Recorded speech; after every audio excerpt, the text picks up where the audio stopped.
What it is, what's happening with it. Y'all already know you done tuned in to another episode of Everything Boxing. There you go talking that boxing again. Yeah. And we gonna cook today. Well, yeah, we sure gonna cook today. Yeah. What's happening with it? Let me see who we got up in the building. We got my man, you know what I'm saying? We got Mr. Macados, Mac of the South. You know what I'm saying? He ain't never lacking, steady macking. Adonis K3, what's happening with it? DP Rocker, what's happening with it? My man Soldier of God, what's happening with it? John Kramer in the building. Daryl Deloach, Skinny Too Litty, what's happening with it? Anthony Johnson, Mike Rhyme, AJ64, Jose Ayala, my man John Page in the building. What's happening with it, Batman? John Kramer, there you go. A new member, a new channel member. Man, I appreciate you always coming through, showing love and support. For sure, man, highly appreciate it.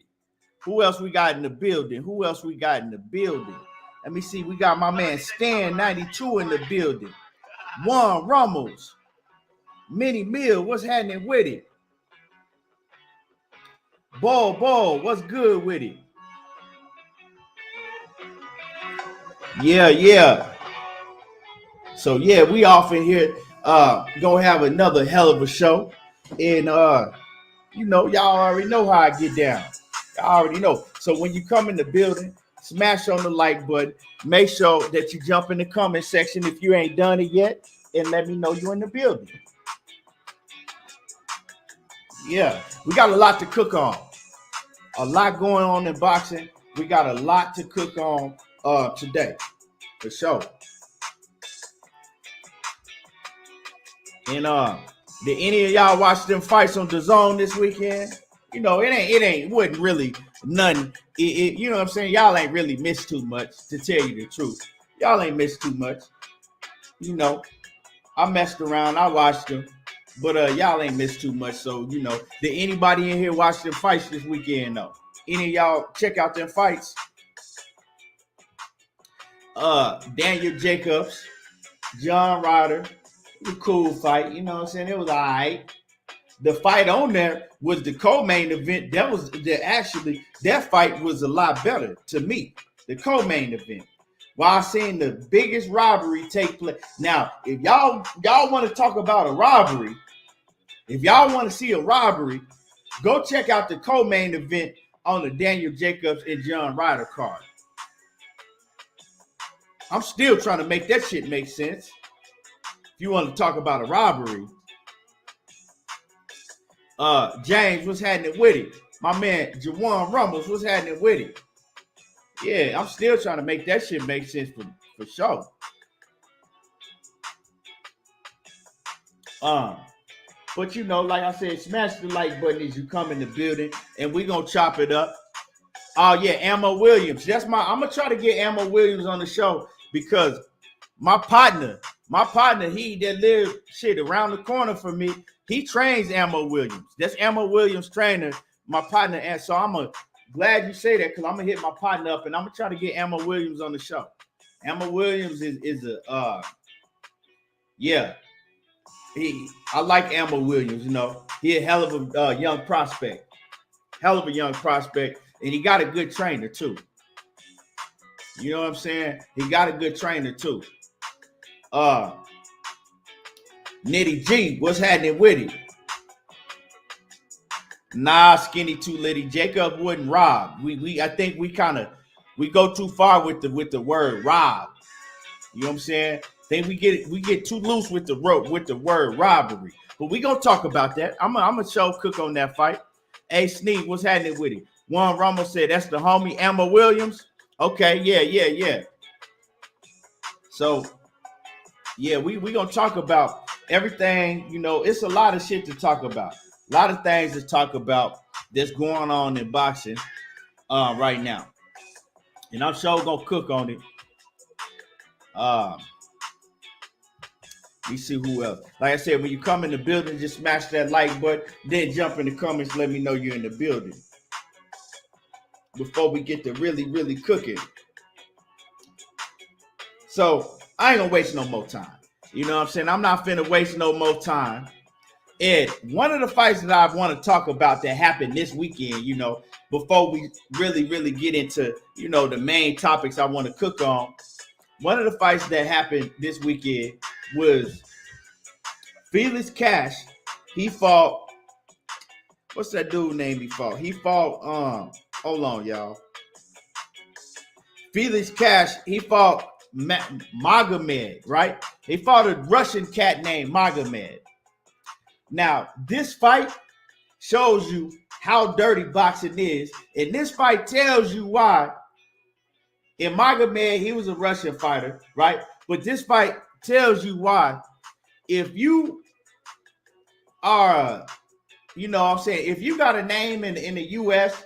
and you get offered a fight to go over to the U.K., unless you know you're going to knock that dude out, I wouldn't advise it. And let's talk about this Felix Cash fight versus Magomed. So, for those who didn't watch the fight, this is a fight where Felix Cash, he's supposed to be like, they want to make him a UK star, right? He fighting this Russian, and this was Felix Cash. I think this was his first fight. He hadn't fought in a year, right? And this Russian that he was fighting was dangerous. He a dangerous Russian, right? I think his record is, the Russian he was fighting was 15-0, and he had 4 knockouts, right? So this is supposed to be kind of like a dangerous fight for Felix Cash. Now they fighting in the UK. Now Magomed, he knocks down Felix Cash early in the fight, knocks him down. So that's a 10-8 round. Then later on in the round, he knocks him down again late in the fight, right? And in that same round, Felix Cash gets deducted 1 point for holding, right? So now that's 5 points right there. That's 5 points for Magomed, and it's only a 10-round fight. Now, he won a couple other rounds in that fight, but we don't even need to talk about the couple other rounds in that fight that he did win against Felix Cash. Like I said, listen to me. That's 5 points right there that he got off 2 knockdowns, and then 1 point was taken away from Felix Cash for holding. 5 points. It's only a 10-round fight. So with that being said, when they read off the scorecards, tell me how did you score the fight for Felix Cash? 2 of the judges gave Felix Cash the fight by 3 rounds. By 3 rounds. Make that shit make sense. 2 of the judges gave Felix Cash the fight by 3 rounds in a 10-round fight where he got knocked down twice and he got a point deducted for holding. That's automatically 5 points right there that should have went to Magomed. So how do you score the fight 3 rounds in the favor of Felix Cash? Make that shit make sense to me. I want to know. And why is nobody talking about this shit? How do you score a fight 3 rounds for the other opponent in a 5-round fight where this man got knocked down twice and a point taken away? Y'all don't even hear what I'm saying. Y'all don't even understand what I'm saying. In a 10-round fight. Ain't no fucking way. If that shit makes sense, 8 plus 8 equals 2. If that makes sense, 8 plus 8 equals 2. And so boxing is just dirty. And, when these guys look at going over to the UK in big fights, I'll advise them not to do it. Unless they just go pay you so much money you can't resist, I'll advise you not to do it. Because these judges over in the UK, it gets worse and worse. Don't make no sense. And nobody's talking about this shit. The commission ain't talking about it. The commission ain't did nothing about it. Nothing at all. and y'all hit my like button as you come in the building. Yeah, if y'all ain't hit my like button, smash on the like button. It don't make no sense at all. And that shit was just it was pitiful to see that, you know.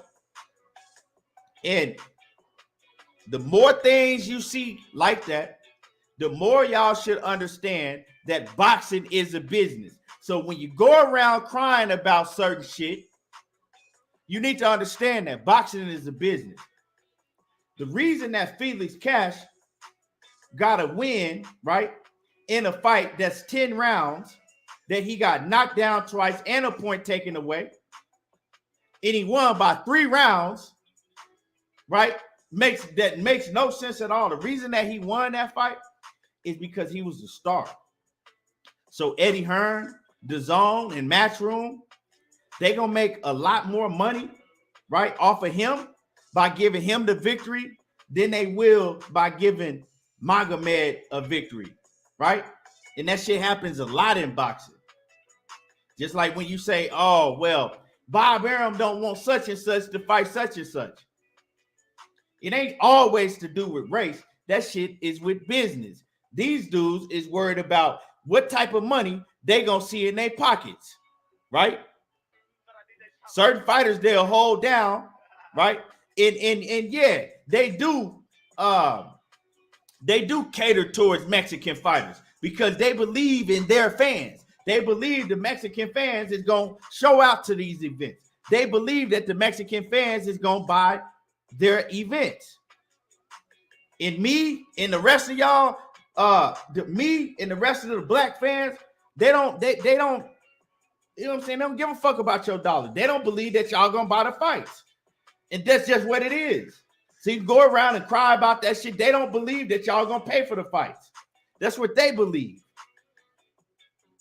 You know, but that's just what it is. Like I said, that UK shit, I wouldn't, if I had a fighter, I wouldn't send my fighter over to the UK and fight.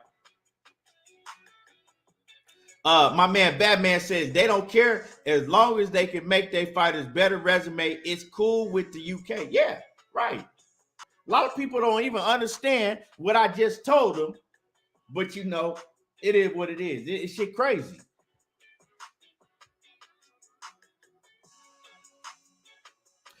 Bobo says it's not that. He says they are selling the fights, Latin America TV networks. It is that. It is that. You just said what I said. You just said what I said, Bole, and you don't even understand what you just said.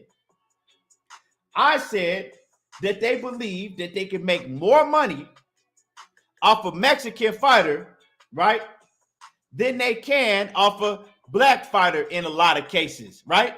Because they believe that the Mexican fans are going to pay when you're not going to pay. When I'm not going to pay. That's what they believe, right? So it's about money.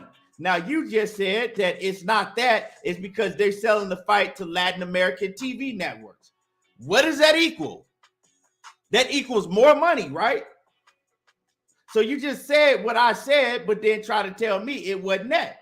You got to understand. You just answered the question and said the same shit I said, but didn't even realize it. I'm saying y'all got to think, man. Y'all got to think. Flawless Mentality and BE, hosted by Dr. Mark Stearns. What's happening with it? The OG Dr. Mark Stearns in the building, and salute to you. Make sure that y'all go sub to the OG Dr. Mark Stearns. Make sure that y'all go sub to him. And I see the Queen, Cassandra Mason, is in the building. Salute to the Queen, Cassandra Mason. Salute to you. And we got my man, Seattle Boxing Talk, that jumped in the building. What's happening with it, Seattle Boxing Talk? Salute.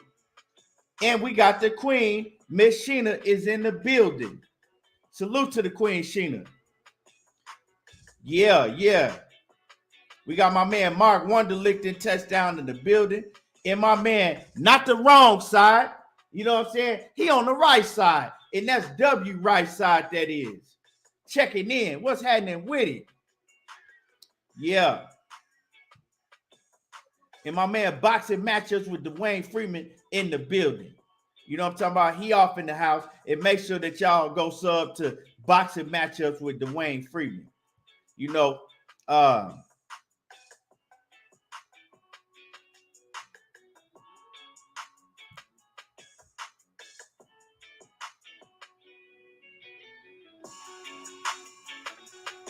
bro, if you don't think if you don't think that Bob Arum and the rest of these promoters, they don't believe that Mexicans is gonna show up and pay. You got a whole fucking country behind you. I don't even know what the problem is.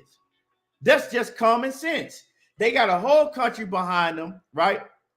And to tell you the truth, they bigger boxing fans. Overall, Mexicans is bigger boxing fans. You don't believe me? I don't know why the fuck we are. Why are we even debating about this shit? If you don't believe me, go to my man Money Brown TV channel. Go to his channel. And I'm just using him because I don't, you know what I'm saying? I don't know another. I don't really watch another channel that have a, majority Mexican chat. So that's why I'm using him as an example. Go to his channel and see how radical they are. See how passionate they are about just day fighters, just boxing. They look at that shit at a whole nother level than we do in the U.S. You dig what I'm saying? They Mexican fans, that shit is, on the top of the food chain. Boxing is for them. That's just what it is. You can try to listen to somebody tell you fucking different, but that's just what it is. I'm trying to tell y'all. They radical about that shit. You feel me? So I'm just trying to tell you that's just what it is. Bro, I'm not here to go back and forth with you about Latin America, Mexican. I said what I said. That's just what it is. I don't understand. That's just what it is. Latin America, Mexican, whatever. You know what I'm saying? I said what I said, bro. I don't need a nigga coming in here telling me that I forgot to put a fucking period in the sentence. Hey, but it's all good, man. It's all good. But yeah, and shout out to my man Money Brown TV. I'm just saying, it's a whole, like, they on a whole different level. Like Money brought a couple Mexican dudes, you know what I'm saying? He shot him the link, right? And these motherfuckers was almost crying because he let them on the channel. And I ain't trying to be funny. I'm just I'm not trying to be funny. I'm just making a point. Like they grabbed the link and they was almost in tears because he let them on the panel. They got a whole different passion for boxing, you know what I'm saying, than most Americans do. They radical as fuck about that shit. Right, for real. I'm just saying, yeah, you know what I'm saying? I'm being for real. And so, promoters is gonna see that shit. Promoters see that, and they gonna respect their dollar much more than they respect yours. Say, right? Check this out. And I'm gonna keep it real. I don't give a damn if niggas get mad or whatever a nigga feel about it, because I'm like KQKC. I'm gonna say what the fuck I want to say, and I'm gonna keep it 100. You dig? I'm gonna give you another example, right? Devin Haney, a great fighter. Devin Haney is a great young fighter. Got all the talent in the world, right? But most of you niggas that's Devin Haney this and Devin Haney that and Devin Haney this, y'all ain't showing up to his fights. Let me say it again. Most of y'all that's Devin Haney this and Devin Haney that and Devin Haney this, y'all ain't showing up to his fights. And then you wonder why they looking over Devin Haney and Mauricio Suleiman he really don't want Devin Haney to have none of his belts. Why? Because y'all ain't showing up to his fucking fights. You can talk all this Devin Haney shit all day, every fucking day. Like I said, some niggas is gonna get mad and I give a damn. Cause I'm a grown ass man and ain't no other nigga gonna tell me what to say and when to say it and how to say it. Straight up. Y'all not showing up to his fights. So when Mauricio Suleiman don't want Devin Haney to have his title,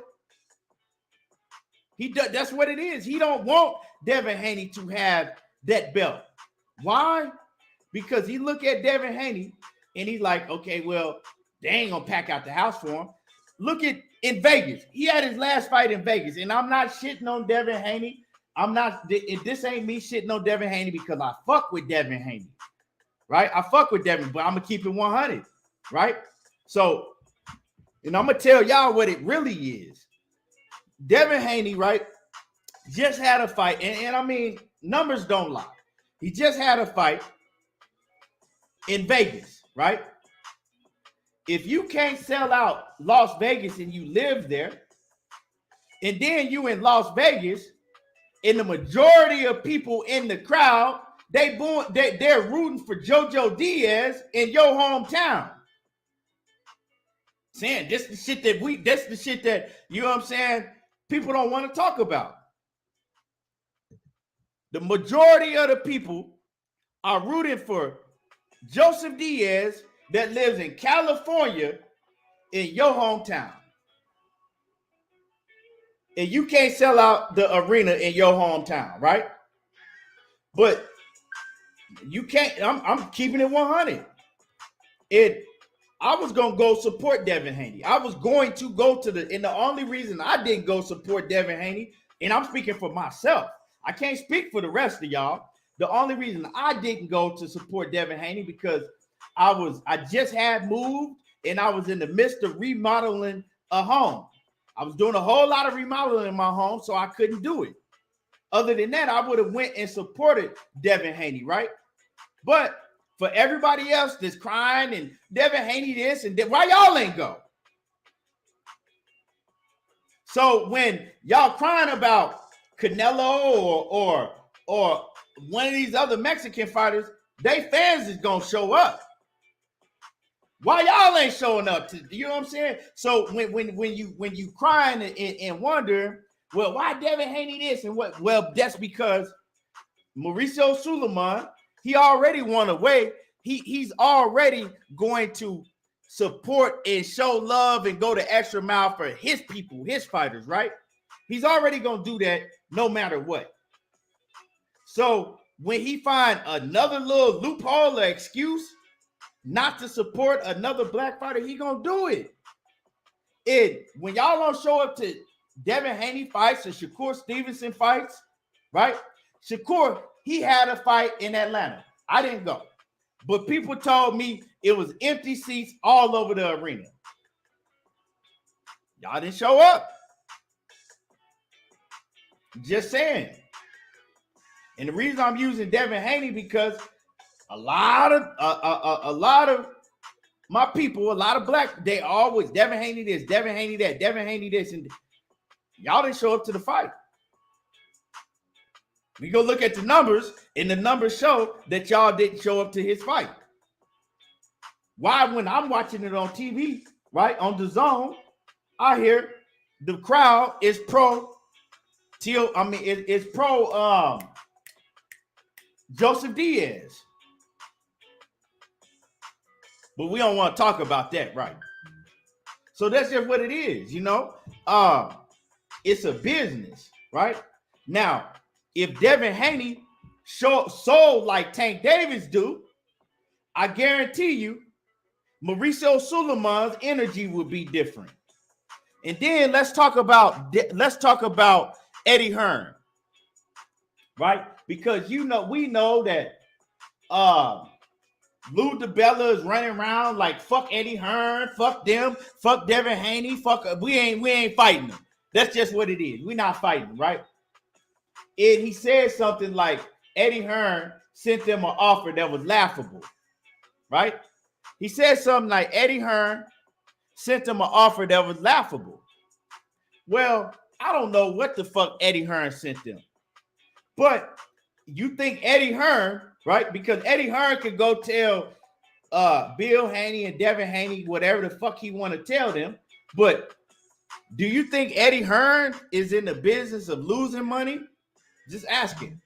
So if Eddie Hearn sit down and he see the amount of tickets that Devin Haney is selling, and Eddie Hearn sits down and he knows that George Kambosos ain't selling no fucking arenas out, he's not. Eddie Hearn could have sent them any type of offer, right? Because Eddie Hearn, at the end of the day, he's going to look out for his pockets. He's not in the business of losing money and making Devin Haney rich. That's just what it is. He's going to look out for himself first. Second is going to be Devin Haney. So maybe he did send him a bullshit offer, right? Or maybe he sent them a fair offer to where Eddie Hearn is like, okay, this is a fair offer for both fighters. But see, they want to get paid, right? They want to get paid a huge amount of money to fight Devin Haney.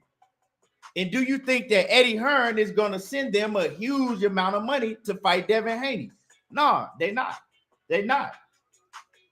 Because he got to look at his books and he got to see what makes sense. Boxing is a business. At the end of the day, boxing is a business. And they look at who puts asses in the seats. Devin Haney got all the skills in the world. All the skills in the world. A great fighter. A great kid. A great young man. I don't want to call him a kid. A great young man. But at the end of the day, all that shit is cool, but do you sell? Terrence Crawford. All his accolades, right? That's cool. You got all of the accolades in the world. But at the end of the day, when they open up them books, do you sell?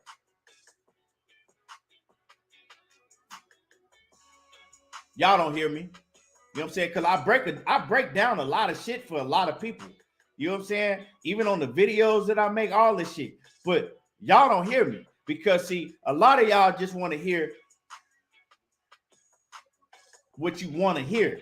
Y'all don't want to hear the truth. Y'all just want to hear what you want to hear. But see, that's the difference. I'm not finna tell you what you want to hear. I'm going to tell you the real.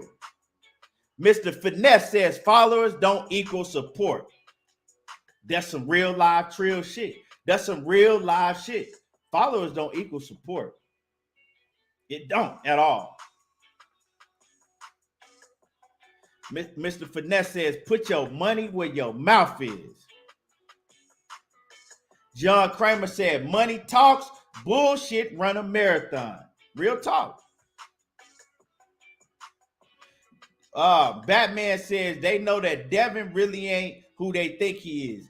I mean, I don't know what you mean by that. You got to clarify what you mean by that, because financially you could have a point, right? But I don't think it had nothing to do with Devin's skills in the ring. You feel me? Because if you look at it, then you got to say, okay, well, he's a very high risk, but he a low reward. These promoters paying you by how many asses you put in the seats. After a while, yeah, they could be paying you a whole bunch of fucking money. But after a while, if it ain't adding up for their pockets, that shit gonna slow down. And they gonna make a few corrections. So I'm tell you. Sylvester 2011, what's happening with it? My man Batman says that's why DAZN won't put that bag up for Lord Devin Haney, but a lot of good men blaming it on George. Bro, I see what it is. Can't nobody tell me what to say and how to think. Like, I think for myself. So I see what it is. I'm like, okay, this man already don't want to fight you. George Kambosos and Lou DiBella, they really don't want to fight him. So they want a reason to fight him, right? They want a reason to fight him. So they're saying, okay, well, if y'all want us to take a fight, y'all put up the money. Y'all got to pay the money, and it got to be enough money to make us want to fight him, right? because maybe we would want to fight him if Mauricio Sulaiman hadn't told him that his belt don't mean shit, right? Mauricio Sulaiman hadn't said, okay, that WBC belt that Devin Haney got, it really don't mean shit. The real WBC belt is George Kambosos' belt, right? So they already gave him a way out. Now you need to make them want to fight you because the belt ain't shit. They said it don't mean shit. So the belt don't really mean shit, right? What else is going to make them want to fight you? The dollar amount. Now they saying, okay, well, Eddie Hearn, he got to put up the bag that we want. And Eddie Hearn ain't going to put up that bag if he don't see that he's going to get a return in his investment. I don't know what y'all don't understand about that. Maybe y'all see a lot of motherfuckers, they just used to just getting a paycheck. You know what I'm saying? They just used to getting a paycheck from whoever pay them, and they don't understand nothing about business. Why would Eddie Hearn put up all type of money not thinking he gonna get a return on his investment? And that's got to do with it ain't just on Devin Haney. That's with George Kambosos also. Last time I checked, didn't nobody know who the fuck George Kambosos was until he beat Teofimo Lopez. Very few people knew who in America knew who he was until he beat Teofimo Lopez, right? And we could talk all this 70,000 people in Australia. That shit sound good, but where's the proof for Eddie Hearn to know that if he pay George Kambosos, right, money out the ass, and he do the same thing for Devin Haney and let the fight go to Australia or whatever, who's to say that he gonna make a return on his investment, right? The type of return that he's looking for. Because ain't nobody trying to break even. Who does that? Who go out of their way to set up a fucking huge event, lose hours and hours of sleep to break even? Just saying. I'm just asking. If anybody can make that shit make sense to me, I'd like to know. So instead of everybody is, some of these fighters is ducking Devin Haney, but it's a lot more to it than that. It's a lot more to it than that. You feel me? Because ask yourself, who's the more dangerous fighter? And like I said, I'm a much bigger fan of Devin Haney than I am Tank Davis. Once again, I'm a much bigger fan of Devin Haney than I am Gervonta Tank Davis. I'm a fan of both, but I like Devin Haney better because I like how Devin Haney move a lot better than I do Gervonta Tank Davis. But ask yourself, who is the more dangerous fighter? A fighter that you believe that can't hurt you, that, he'll beat you 12 rounds, but he can't hurt you. Or a fighter that's going to fucking rearrange your whole fucking face. Who would you be more afraid of? I'm just saying. A fighter that you got middleweight saying, this motherfucker hit like a goddamn mule and he hurt the shit out of me. Who would you be more afraid of? It's common sense. So everything ain't, everybody's scared of Devin. Everybody, that ain't it. Like I said, just saying, who would you be more afraid of? A fighter that'll fucking knock your whole eye socket off, or a fighter that just, he'll beat you for 12 rounds, but he ain't gonna hurt you. Just saying. Ask yourself.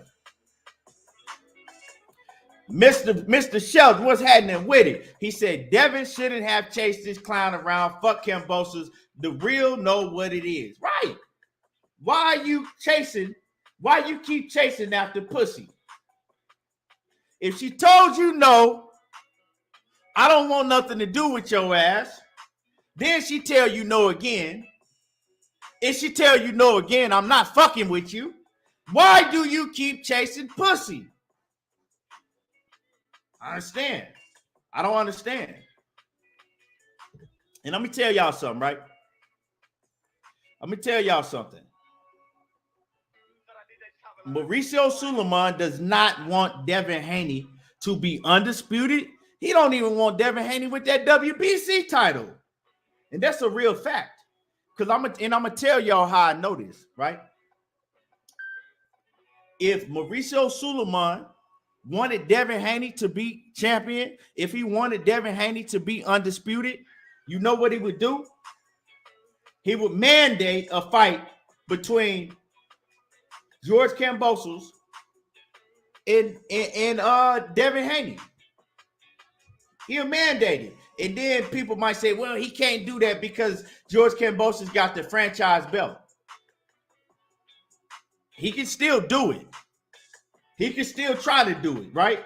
He can still push for the fight. You never heard Mauricio Sulaiman push for that fight not one time. Because they don't want Devin Haney to have that belt.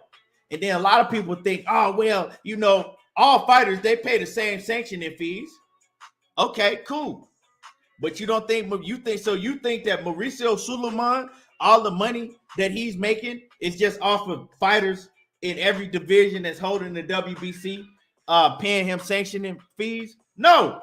You don't think he make a lot more money from Canelo Alvarez having the belt than he would if fucking goddamn Joe Blow had the belt?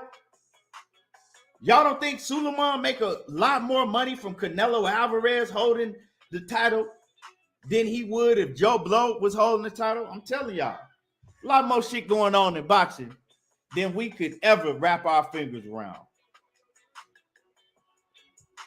Brown on Boxing says, what's crazy is Cam Pussy is trying to cash out Devin. Cam Pussy wants 3 times to 4 times the money he got for Tio, but he isn't worth 6 to 7 mil. All this mess is ridiculous. 3 to 4 million is good enough. Well, we don't know how much he's asking for. We can't sit here and say how much the man is asking for because we don't know, right? We don't know how much he's asking for to fight Vasyl Lomachenko. We don't know what he's asking for when him and fucking Ryan Garcia fight. We don't know that. So I can't speak on something that I don't know. We know that out of his own mouth that he asking for a whole bunch of money. We know that, right? We know that they don't want to fight Devin Haney. We know that. So it is what it is. You got to understand that because Devin Haney is a fighter that got all the skills in the world, but he don't sell big numbers like that. That's just what it is. Motherfucking get mad. Like I said, motherfucking get mad at me all they want to. I give a damn, right? He don't sell like that. He got all the skills in the world, but he don't sell like that, right? So Mauricio Sulaiman don't want him to have that belt. So he has Mauricio Sulaiman against him. He got Lou DiBella against him because Lou DiBella is the promoter. So if Devin Haney don't sell like that, Lou DiBella is looking at other fighters like Ryan Garcia, which Ryan Garcia shit is all smoke and mirrors because he really don't sell, right? But they think that if they could get a fight with Ryan Garcia, he gonna sell a lot bigger, right? They think that if they get a fight with Ryan Garcia, he gonna sell a lot more. Vasyl Lomachenko, right? We've seen him. He don't sell like that, but he sells way more than Devin Haney do. We've seen him sell out Madison Square Garden. He does. It's a fact. So they looking at that. Now, who do you think that they want George Kambosos to fight? Because if one of them fuck around and beat George Kambosos, well, they looking at it like, okay, well, the bigger name gonna have the belt. That's just what it is.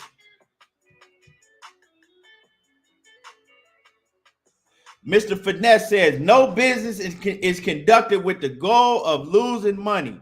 He says, income and expenses will determine what business you do. Exactly, right?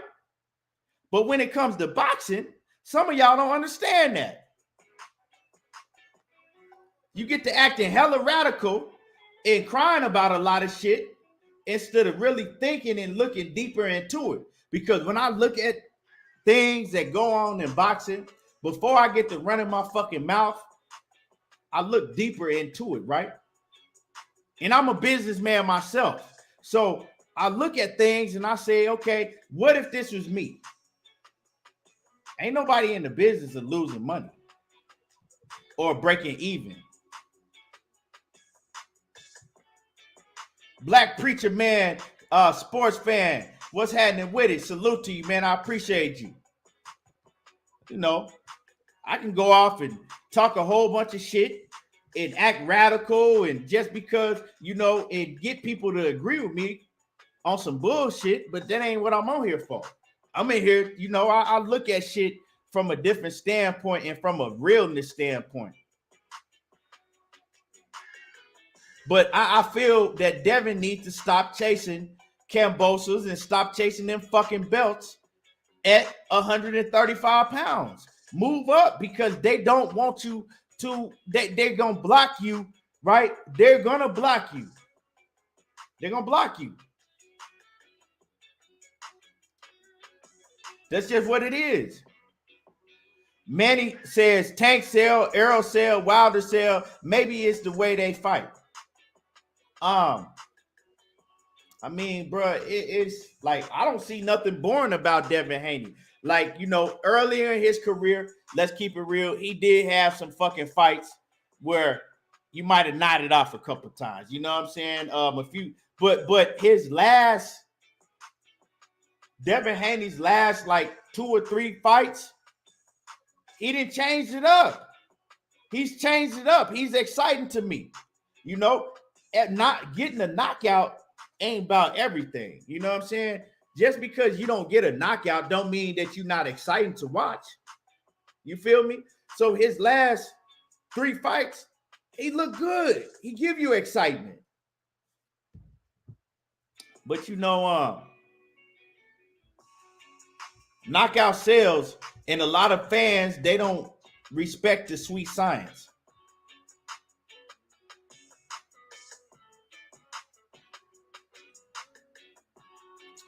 So, you know, I mean,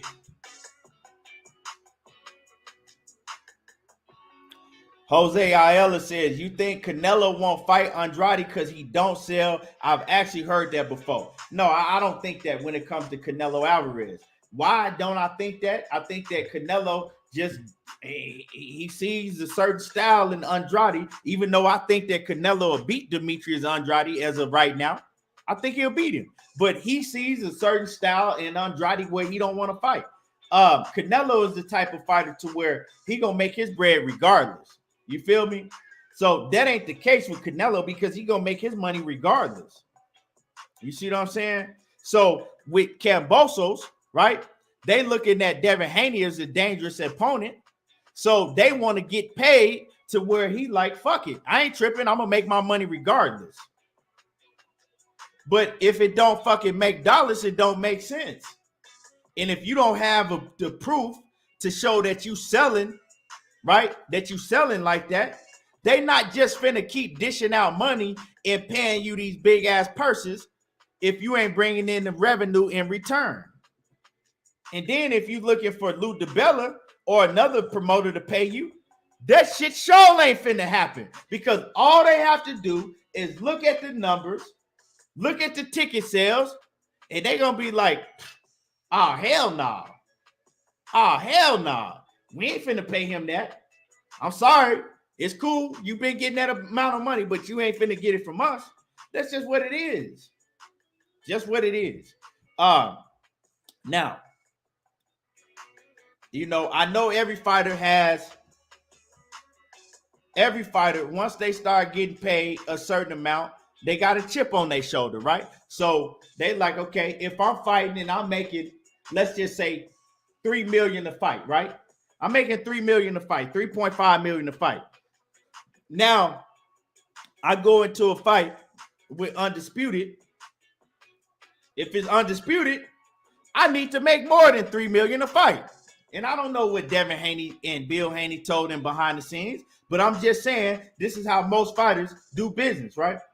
It's Undisputed now, and I need to make more than $3 million a fight, because we believe that this fight is going to bring in a whole lot of revenue. So I need to make my work, right? So they go in and they try to negotiate. Well, in this case, think Devin Haney, and like I said, he might have done it, but I don't know, right? You need to look at the bigger picture. Maybe you need to take a low ball. If you really believe that you gonna beat this man and you really believe in your skills, that you that much better, maybe you need to take a low ball, right? And people say, well, why should he have to take a low ball? Well, because once you do get all of them belts and you do beat George Kambosos, everything got to go through you. Everything got to go through you. Don't nobody in the division get to fight for a motherfucking belt without you. Now you can demand the high paydays. Now you can run shit. If any of these fighters want to fight for the title, they got to go through you. So sometimes, right? Sometimes you got to take some crumbs to rise to the top. You know what I'm saying? You got to look at the bigger picture sometimes. And so that's how I feel about that situation. That's how I feel about that situation.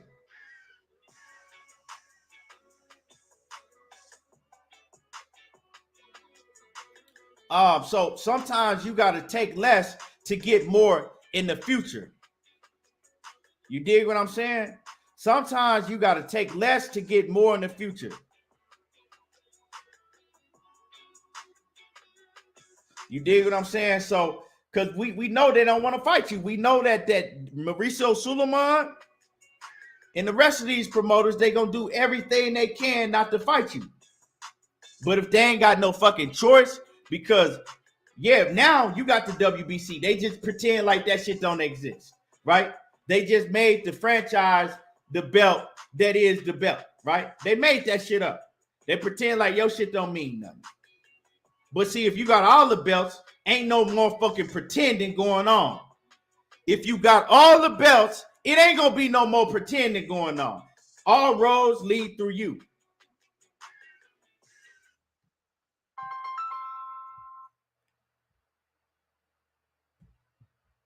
Just saying.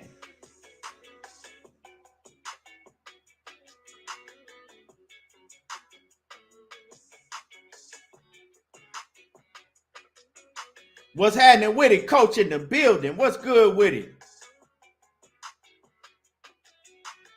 So what do you do now? What do you do now? If you know what they're doing, you know that they're not gonna get you, they're not gonna let you fight for undisputed, right? What do you do now? You move up. Because I wouldn't be telling him, to move up if he hadn't spoke on it himself already. If they hadn't said that they think they'll be stronger at 140, you move up. Because when you go to 140 pounds, I guarantee you, it's some fights out there, some big fights that you can make. You make your own way. You tell them, fuck you and your belt. And now you move up and you make your own way. Because there's some fights at 140. I guarantee you that is smoke at 140, and they not finna duck no Devin Haney or nobody else. I guarantee you it's smoke at 140 that's not finna duck Devin Haney. Guarantee you that. You better believe that. It's fighters out there that ain't gonna duck Devin Haney at 140 pounds. Move up.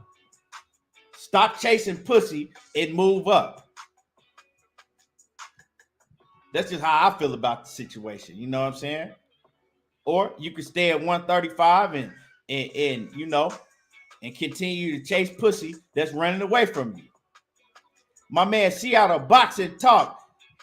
Salute once again. My man Seattle Boxing Talk says Teofimo Lopez signed with Reynoso. He said Blue Blood just reported that Teofimo Lopez has Reynoso as his new trainer. Signed Reynoso. Yeah, man, I don't surprise me. That don't surprise me. It's a good look. And man, as much as we talk about Teofimo Lopez. He's a good fighter. He just needed to get his head right. He's a good fighter. Teofimo Lopez, his problem ain't skills. His problem is not skills. His problem is mental. That's what it is.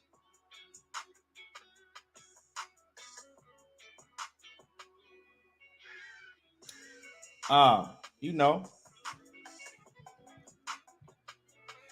Dundada said, you think Ryan don't sell, so why he getting all these sponsorships from Gatorade and Dior? The fuck that got to do with a boxing? Because Ryan Garcia models. That's why. He models. And he have an Instagram following from being a model. Tell me what arena Ryan Garcia ever sold out, and I'll wait.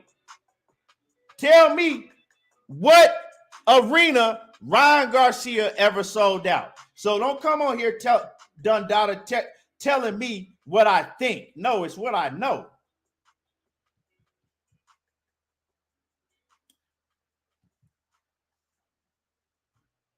You feel me? It ain't what I think, it's what I know. Give a damn about that Instagram shit. That shit don't have nothing to do with boxing. Them fucking children and shit and people that follow him for modeling, they ain't buying fucking tickets to boxing matches. They're not buying tickets to see him in the boxing ring.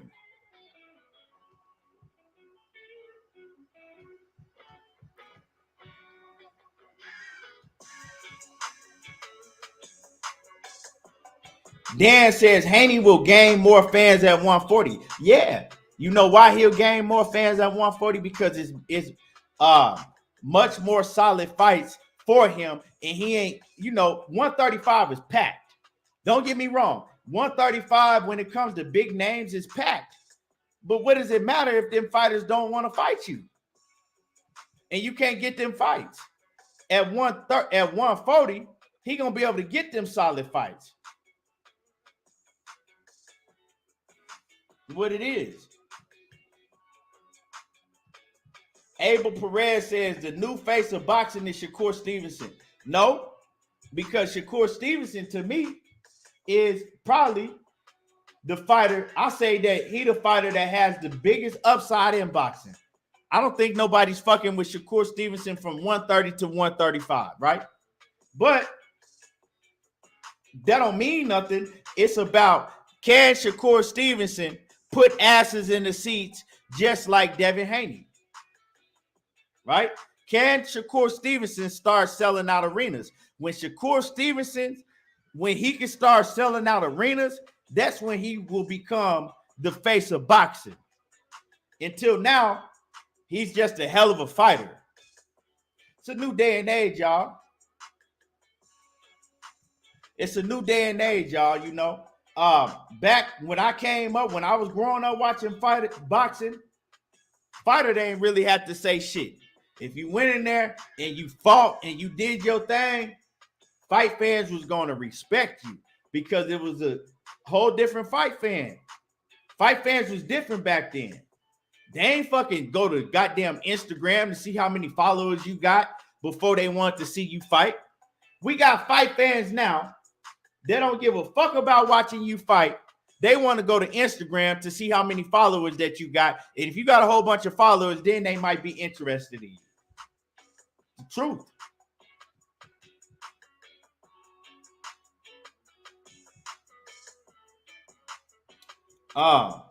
That's just what it is.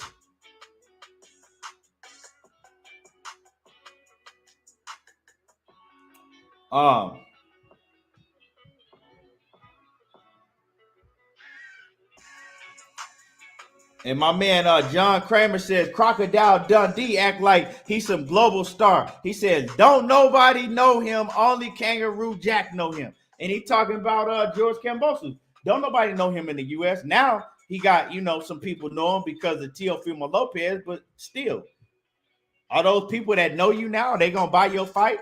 I doubt it. Depending on who you in the ring with. Mr. Finesse says, you right. People just want to hear what they want to hear. Don't even bother with the truth. Yeah. People just want to go off a whole bunch of fucking narratives and hear what they want to hear. right? They want to go off what's popular. That's all it is. People just want to go off a narrative and go off of what's popular, but they don't want to hear the truth.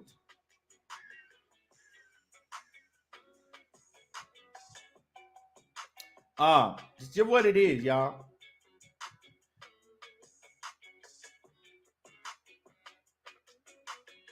The Boxing King Archive says, I was watching Devin Haney's fight Saturday. He says his last 4 fights was entertaining and very good. The Gamboa, Jose Linares. He says, in the fight we had to win, he said in the fight he had to win the title, he displayed some good skills. Yeah, he's skilled as fuck. And like I said, just because you're not knocking everybody out, don't mean you're not having entertaining fights.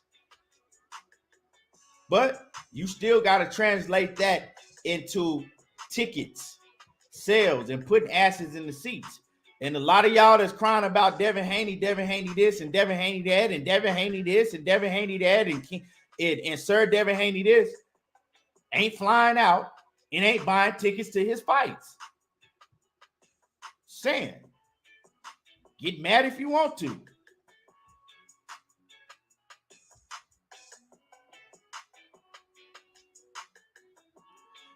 So yeah, my man, loyal to the game, boxing talk in the building. What it is, Kwame East in the building. What's happening with it, Kwame? So I'm just saying, Clarence McClain, what's happening with it? I see you in the building. And you know, we talk about this, right? And I talk about just the facts of how boxing is, right? And the thing is I hate that it's like this. I hate that it's like this, right? I really do.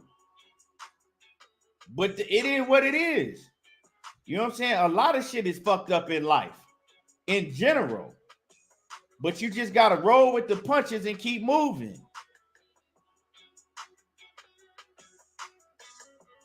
You know what I'm saying? You got to roll with the fighter. You got to roll with the punches and keep moving. Clarence says, James S. says, how is a professional fighter pussy?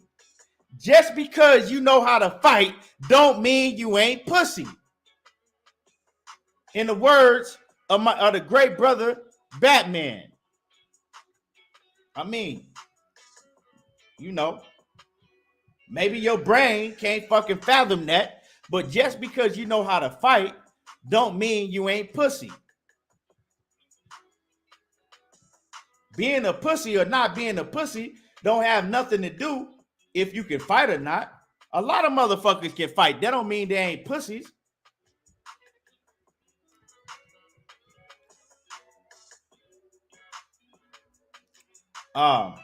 Cause can't nobody, I ain't never met a man that could whoop everybody in the world. If you met him, show him to me. I never met a man that can whoop everybody in the world. If you met him, show him to me.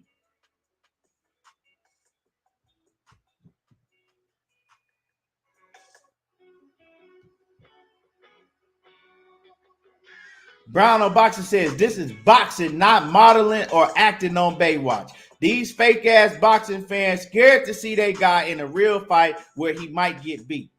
Cali Fire in the building, salute. Hustlers Homes in the building, what's happening with it? Love him down Gaither, what's happening with it?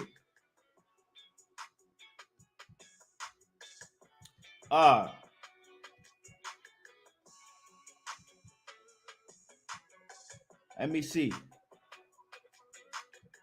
My man Batman says YouTube and Instagram got Ryan all of his supporters, all of his endorsements. Yeah, that's a fact. It ain't from boxing. He ain't did shit in boxing yet. Motherfuckers ain't, and that ain't hating on Ryan Garcia. That's just the truth. Motherfuckers is not rushing to the fucking box office to buy a Ryan Garcia fight. They ain't did it yet.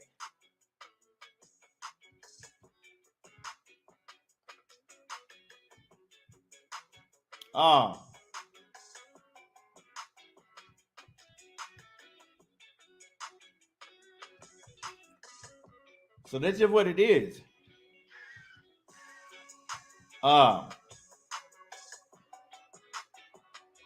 Bobby says, how much is the asking price for Kambosos? I don't know. I don't even think he know. You know what I'm saying? I don't even think he really fucking, I mean, I don't know. I just know that as a man, if you give another man your word and then you start going back on that shit and making a million excuses, I can't really respect that, and I'm looking at you funny. That's all I'm saying. Y'all hit my like button. You in the building, smash on the like button. You in the building, smash on my like button. Abel Perez says, are you cool with I don't even know who that is. Yeah, I don't know who that is, bro. But yeah, y'all smash on the like button. Y'all hit my like button. And so anyway, and let me touch real quick, right? Let me touch real quick on this Devin Haney situation. I mean, this Daniel Jacobs situation real quick. Daniel Jacobs, I hear a lot of people saying that he was robbed, right? He wasn't robbed. Daniel Jacobs is washed up. I felt that he should have won the fight, right? I felt that Daniel Jacobs should have won the fight if anybody seen the fight. But Daniel Jacobs, he let John Ryder bully him in the second half of the fight, and he let John Ryder come and basically steal the fight from him in the UK. He was fighting in the UK, right? He was fighting in the UK. So you know that if you Daniel Jacobs, you have to win clearly by a large margin to get a decision in the UK. And he went over there and he looked lackluster again. He looked like fucking straight trash in the second half of the fight, and John Ryder bullied his ass. Now, like I said, I still think he did enough to win by like a round or something, maybe 2 rounds at most, probably like 2 rounds. But it ain't a robbery. It's not a robbery. And Daniel Jacobs is done. He's not it no more. You know what I'm saying? He had a good run. He's 35 years old. You know, he's lost it. And let's move on from Daniel Jacobs. You know, it is what it is. And I think that he got what he deserved to get because he didn't fight like he wanted to win. And also, he got his ass beat by Gabe Rosado. And they robbed Gabe Rosado in that fight when he should have lost that fight. So, yeah, even though I lost some money because he fucked up an 8-pick parlay that I had that I would have won, an 8-pick parlay. Daniel Jacobs fucked it up. And I would have won an 8-pick parlay, but he messed it up. And he was the only one on there that didn't come through for me. So I had 7 out of 8, and Daniel Jacobs is the one that fucked it up. But like I said, he got what he deserved. So I can't cry about it. So let's move on. Let's move on. Let me talk to some of y'all. And I'm finna and hit my like button. Y'all hit my like button because I'm finna cook on this Jermall Charlo situation, right? Finna really cook on this Jermall Charlo situation.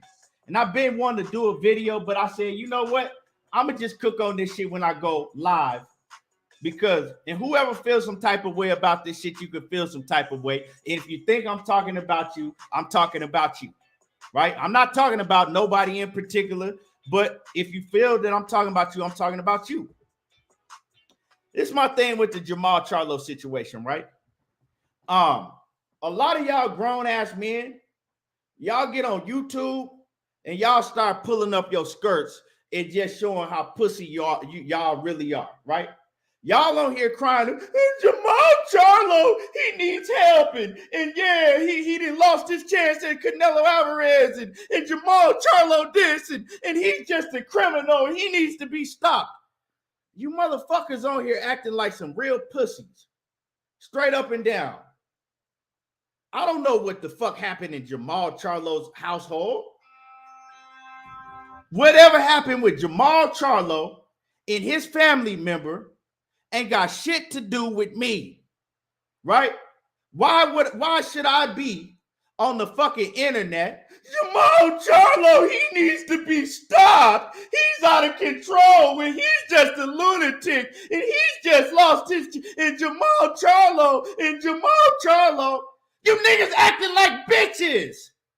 Why are you crying about what another man had going on in his household with another grown-ass fucking man? Why?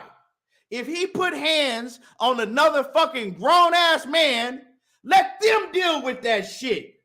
Why are you on the internet acting like you a fucking goddamn psychiatrist and shit? Why? I don't understand. Talking with Jermall Charlo, and he just needs to be stopped. He's out of control. Let me upload a video on YouTube and talk about how out of control Jermall Charlo is. You niggas got clits up under your fucking pants.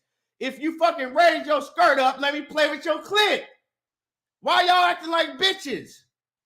Because a report told y'all that Jermall Charlo got into an altercation in his home with a family member that was another grown-ass man, and Jermall Charlo allegedly might have put hands on another grown-ass man. But y'all running around here crying about what another grown man putting hands on another man. You run around here making videos crying about this shit. Make this shit make sense to me, right? Motherfuckers that didn't say nothing about Koloff beating up a fucking woman, but you around here making videos, laughing and hee ha ha, and he just lost his chance at a Canelo fight, and Jermall Charlo needs help, and somebody needs to stop him, and he's destructive. And come on, man, like for real.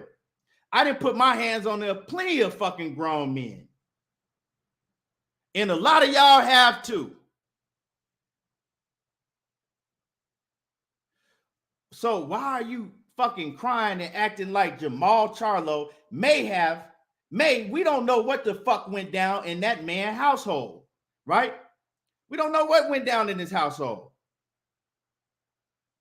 Why the fuck you crying about Jermall Charlo having an altercation with a family member in his household? I just don't understand this shit. You know what I'm saying? I don't understand this shit. Lee LeBerg says, so boring. Well, get your crying ass the fuck up out of my chat. Why are you in here watching me if it's so boring? I don't understand. Didn't nobody tell your half retarded ass to come up in here? But I'm gonna make sure it's boring and you can fucking watch from the outside looking in. There you go. Let me drop some links, because that's just the way. If a motherfucker feel some type of way about what I'm saying, hey, grab a link. Because I said what the fuck I said. A lot of you motherfuckers make me sick for real. Straight up. A lot of you niggas make me sick for real. The moon truck, who give a fuck? If he put hands on another man, let him fucking deal with that. And stop acting like bitches.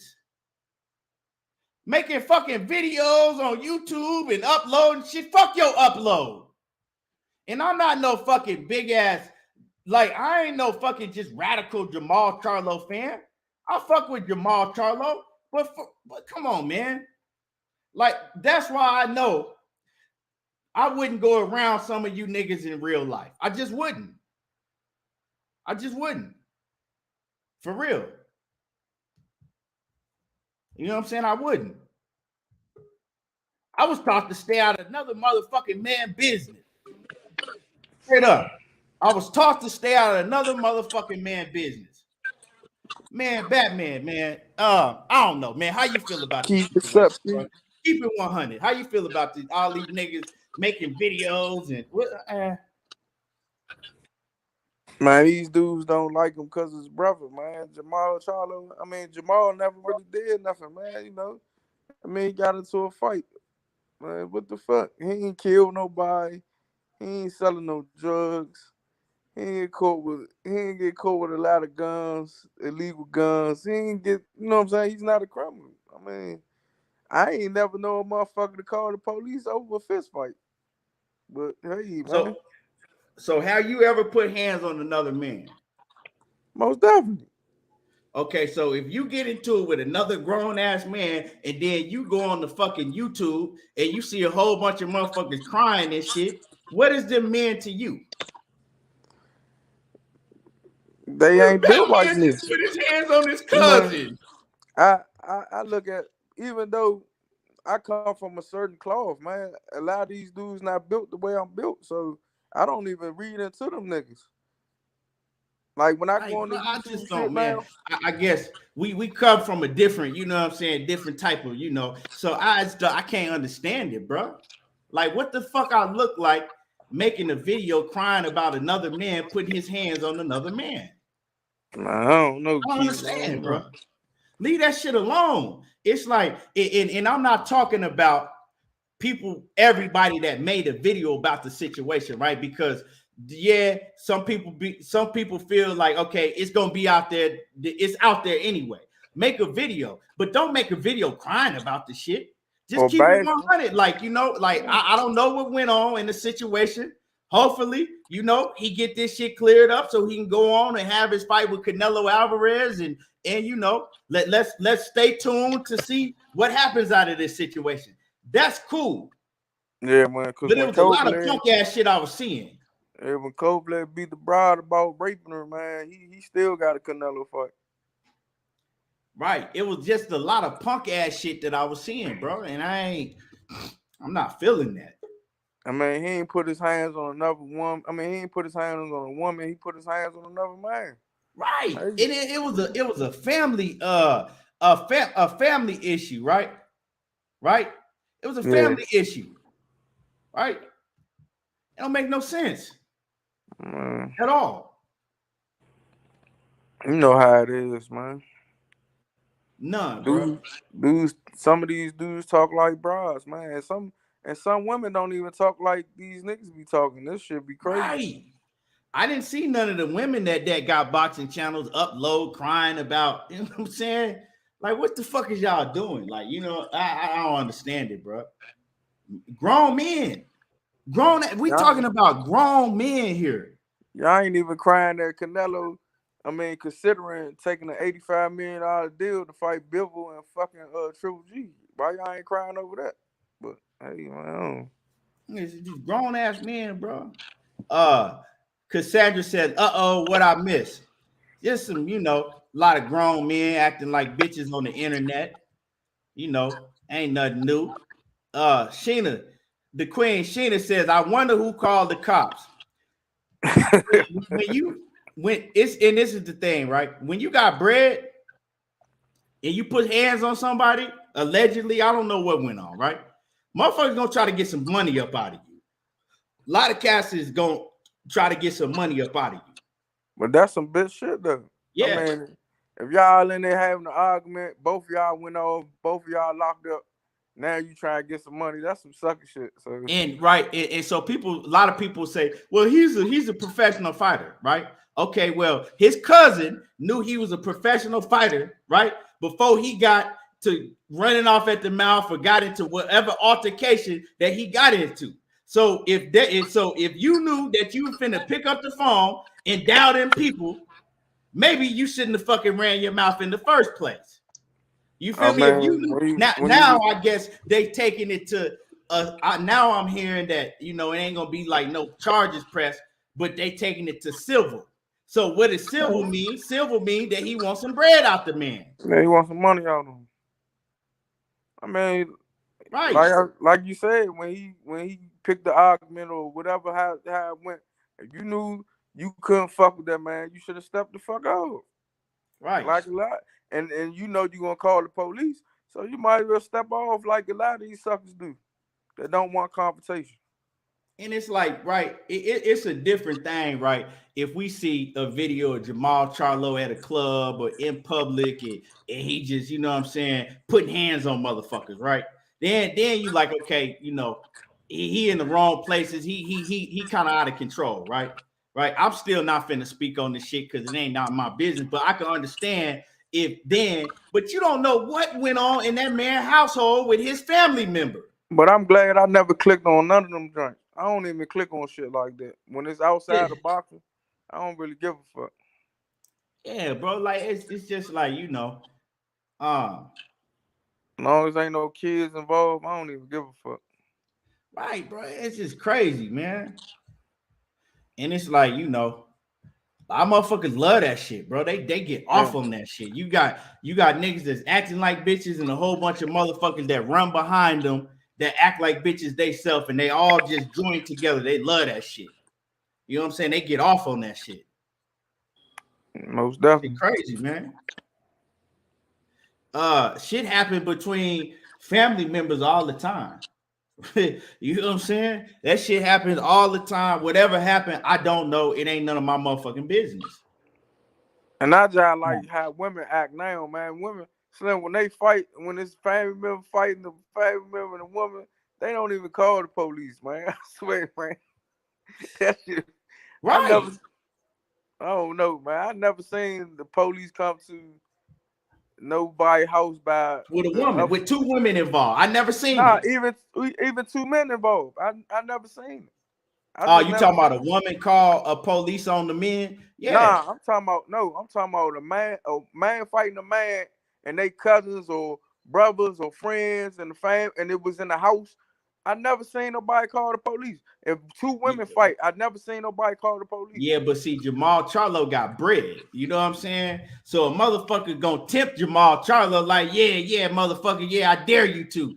And then, He wasn't if you never. take off on him, I'm calling the police. I'm pressing charges. Yeah, he never was really your family. I don't even know why you got him in your house. Uh, my man Zenith 360 off in that super chat salute. He says the Charlo thing is weird considering the allegations is from September the 21st. He says, why are they charging him now? He says that was almost 6 months ago. Don't know the details, but the timing seemed weird. Yeah, that's another thing. Yeah, cause the family member probably got the videos or the pictures of the situation, and they just go on the foul and shit. Right. Yeah, it's So all about money at the end of the day. What's happening with it, coach? What's happening, brothers? How y'all doing, man? Oh man, in here cooking like we always do, man. What you got, coach? Oh, with them clowns, man. I I look at it like this. Hopefully, he learns something from this, cause he a hothead and nigga need to stop worrying about bullshit. I don't know what happened, but you gotta be smarter than that. You know what I'm saying? When you a nigga with money, you gotta be smart. You can't fall into that trap. You know what I'm saying? Cousin or no cousin. You know what I'm saying? That's the thing. Them niggas is hotheads, bro. They don't think. Them niggas just react. You know what I'm saying? And they been like that. So hopefully he learned from this shit, and it might cost him to learn. That's all. It'll just cost him some money. He'd be all right, you know. But as far as these people worrying about coming on there, he need to be stopped. He a minister, whoever the fuck that is, man, fuck them people, man. Like they worry about another grown ass man business. Fuck that. That's don't make no sense. You know what I'm saying? So and whoever you talking about, I ain't even see him. So I'm saying I'm not talking about nobody particular. I'm saying I seen on YouTube is a lot of cats that was making videos. Jermall Charlo need to be stopped. And he like, come on, why you so worried about what the fuck going on in that man's household? yeah, you didn't see that when it was Kovalev popping a woman in the face, Right. huh? You You didn't see feel that me? shit. You know what it is. It is what it is. We've been dealing with this shit That's our that shit whole I got a lives. problem with, bro. We've been dealing with this shit our whole lives. If you fucking a black man in America, light skin, dark skin, it don't matter. You gonna deal with this shit. That's it. It's the way it is. And then motherfucker, and then I noticed on some of other people pages, oh, you race bait. Nah, nigga, it is what it is. You can't relate because you ain't white or you ain't black. So fuck it. You don't know. You don't know what we deal with. You know? Right. That shit is retarded, you know. And Jermall just needs to think about shit before he do shit. You know, just like that shit with fucking with um Jared Hurd. That shit was unnecessary foolishness. Yeah, that You know shit what I'm was in saying? but see, and I that shit was in public, right? That shit was Right. like you. That's unnecessary. But as far as in that man household, nigga, you in my house. If I put hands on you in my house, I put hands on you in my fucking house. That's just Yeah, how I feel about the situation. And, well, the and thing we don't about know. it We is, don't even know if he put hands on that man. right, We don't right. know what I he mean, did. if the shit is going to civil litigation now, it's more likely that he did. I mean, because I'm sure they did an investigation, and for him not to be charged criminally, he probably put hands on him, and they're gonna end up settling with this whatever his cousin is or whatever, you know. But it's just not even that, bro. It's time for them dudes to mature. That's their biggest issue, bro. They get on, even when they doing interviews, they just talk like they all over the place. They rambling. They don't they don't focus on what they saying, and they just do shit. And you can't be like that, especially when you're a high level athlete like they are. You gotta be smart, bro. You can't fall into traps of bullshit. And that's what they did. You don't hear no other fighters, it's rare you hear fighters getting into it with somebody else. Because first of all, Batman can tell you, boxing is supposed to teach you discipline. It's supposed to you should be able to avoid fights when you're a boxer, because if you put hands on a motherfucker, you're gonna fuck them up. You're gonna hurt them. You know what I'm saying? So you gotta, and they've been fighting since they was kids, bro. So they ought to be past all of that foolishness, especially with a family member. Just put a nigga out your crib. Fuck out of here. I'm gonna call the police on your ass. That's it. And nigga could say, well, you gonna call? Yes, I'm gonna call the police because I don't want this nigga to hit That's my coach pocket. talking. I ain't calling the police on nobody. That's that. coach. Coach can speak. I'm not calling the police on no goddamn body. But if a nigga don't want to get out my crib, I don't want to have to fucking. he gonna get out. If a nigga don't want to get out my crib, he gonna get out. It ain't gonna be by no police. See, but the thing is, that's just, y'all can say what you want. You can say what you want. I don't know what the situation was, but But when you got that kind of fucking money and you don't want to give it up by putting your hands on another man, the best thing to do is fucking just what I said. That he gonna get the fuck out then, and you know he gonna get the fuck. You can say I'm snitching and all. I don't give a fuck. I'm not losing I ain't my saying. money. I'm not saying that. I'm not saying that. I'm just saying. I'm talking about people that I'm not losing money behind no fucking stupid nigga in my crib. Hey, shit. Some things is about principle. Like I said, I don't know. Yeah. I don't know what went down. I don't know what went down in his household. In his house, we talking about his household. I don't know what went down in his household. I can't speculate what went down in his household. Right. But at the end of the day, I don't want to speculate. I don't know what went down, but all situations ain't the same situation. Right. In right. some situations, we don't know. Nigga some situations you got to put hands on motherfuckers to let them know. Right, nigga might have pushed him. Jermall might have went too far, fucked him up too bad. You know what I'm saying? Shit like that. It happens. But as far as him, I mean, if you get in an altercation, especially with one of my relatives, I done had plenty of fights with fucking friends and relatives. So, not at this age, because I don't behave like that unless it's absolutely necessary. You know what I'm saying? But for him to just, it had to be, it kind of make you think about like his demeanor.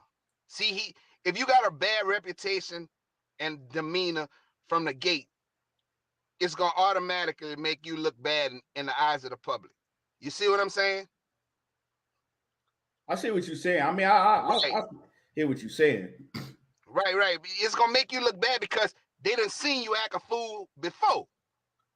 You see what I'm saying? So if you're a type of guy that's a laid back guy, and just in your personal life, you're a laid back guy, you don't fuck with nobody, and you lay hands on a motherfucker, most of the time, motherfucker gonna be like, well, if he made that motherfucker pissed off enough to put his hands on him, that other nigga must be fucked up.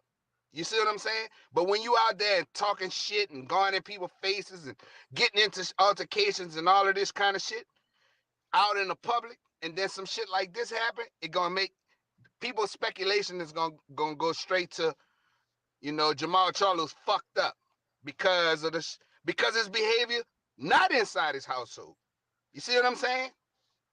So we don't know what happened, and it's gonna come out at some point, but I could care less about that bullshit. Tell you the truth. Really, I ain't give a fuck what happened. I don't care. I don't care what happened in that man's household. That's his fucking business. You know what I'm saying? And I just think that motherfuckers is uploading videos crying about this shit and talking about he needs help and he needs to be stopped and I think that's some whole ass shit. You don't know what happened in that man's household. You don't. You know what I'm saying? I don't. That ain't really not my concern. You know what I'm saying? It like I said, I hear what you're saying, and you're making a lot of sense, Coach. But at the same time, we don't know what happened. So certain situations, you know what I'm saying, call for you to get hands put on you. Yeah, you got certain situations call for you to get hands put on you. Sometimes you fucking, fuck it. What's gonna happen? If I go to jail, fuck it. I'm about to whoop this nigga ass. You know what I'm saying? Right, because like you motherfuckers spit in your face and call you a punk bitch and call your mama a bitch. You know what I'm saying? Just go ahead. No, you gonna get hands put on you. Yeah. So we don't know the situation. That's why I gotta. Hey Keith. Hey Keith, stop this bullshit, man. If nigga spit in my face, he gonna die. All that shit. Right. Oh, absolutely. That's what I'm saying. I got in a fight in the fucking boxing gym behind that same shit. Yeah, so shit. You can't always say, "Oh, well, he shouldn't have did this and he out of control." You don't know what the fuck that man did. You know what I'm saying? You don't know what that man did. You don't know what happened. And like I said, if you in another man's house and he put hands on you, what the fuck you calling the police for? Yeah. I mean, if a motherfucker put his hands on you, you got to do your thing. Yeah, why are you calling the police and you in this man's house? But we wouldn't be having no civil litigation. Fuck that. Because if you fucking put your hands on me, nigga, then and I defend myself, then that's that. Right. Nah, right. Keon ain't say putting hands on you, Coach. He say if a man spit my face, it's just red. I ain't even trying to throw no hands. None of that shit. So I'm just saying, I'm just using an example, bro. We don't know what happened. You know what I'm saying? We don't know what happened, so we can't be running around making all these videos talking about he out of control. He needs to be stopped. I think as a man, when in certain situations, you know what I'm saying, you can speak on it, but speak and mind your own fucking business. You know what I'm saying? Everybody want to act like they fucking so concerned and he out of control. All that shit fake to me. You just, you know what I'm saying? You motherfuckers is just waiting to have a video to upload to talk shit and to shit on another man. That's all you doing. That's all you doing. And smiling while you're doing it. That's all it is. If you fucking so worried about him being out of control and he needs help, okay, well then go, you pay for it. Go take your money and pay for the help that you so concerned about him fucking getting in. I bet motherfuckers will shut up then. Oh yeah, absolutely. Like all that. That's all I'm saying, coaches. Motherfuckers out here be acting fake as hell. They not concerned. They happy to see a black man's potential downfall. And most of it be your own people. You saw that. You saw it in our communities. The man talking about that man real crazy. A lot of them happy that he might not get the fight with Canelo because they Canelo fanboys. Yeah, it's just, and like I said, I'm not talking about nobody particular. When I scroll down YouTube, I seen a whole bunch of videos. Motherfuckers, Charlo out of control. He needs to be stopped. Come on, man. The fuck, you know what I'm saying? Motherfuckers on here crying and shit, like really, shit just tripped me out. That type of thing just trip me out. That's why I don't really get on here and talk about none of these fighters' personal shit that they get into. Because I'm not there on the scene. I don't know what the fuck happened. You know? That's why last time I was on BFTB, I was talking about real journalism. Motherfuckers gotta really, you know what I'm saying, get the story correct before they put it out there. Right. You know, but you know, we know how this shit is. Motherfuckers just hear they read an article and they before they even get done reading the article, man, they hopping on their motherfucking computer or whatever the fuck they use to make a video, crying and shit. But it is what it is, man. Before I want to talk about, so this my last thing I'm gonna say. You know, I don't know what happened with Jermall Charlo and his family member, his cousin, or whoever it is. And it ain't none of my fucking business to know or to be talking about it. Just what it is. You know what I'm saying? I hope that Jermall Charlo, I hope he get that shit cleared up. And I hope he go on to have a great career. Whoever he fight next, whether it's Canelo but on the boxing side, if he don't get no Canelo fight, Jermall Charlo don't have no more get out of jail free cards. And what I mean by that, I don't want to see him fight no more motherfucking cab drivers. He got to fight a big name, straight up and down. He either got to be a Caleb Plant, a Benavidez, a goddamn fucking a Demetrius Andrade, or whoever it may. It got to be a big name. He ain't getting another fucking pass from me. He come up with a bullshit opponent. Nah. So that's what I got to say about that. He ain't getting in that ring with Benavidez. Y'all can forget that shit. I ain't gonna have it. He ain't getting in that ring with Benavidez. Y'all can stop that shit right now. Ain't gonna happen. What you said, TV, you must have got in here late, my dude. Yeah, we know it happened in September. We know. But salute to you. But anyway, moving on. Ryan Garcia, y'all. Let's talk about Ryan Garcia for a minute. And y'all hit my like button. Because a lot of y'all in here that's watching, but you ain't hit the like button. Hit the like button. Ryan Garcia, right? I kind of seen this coming, y'all. He leaves Eddie Reynoso. He ain't with Eddie Reynoso and them no more. You feel me? He gone. He went over to train with Joe Goossen.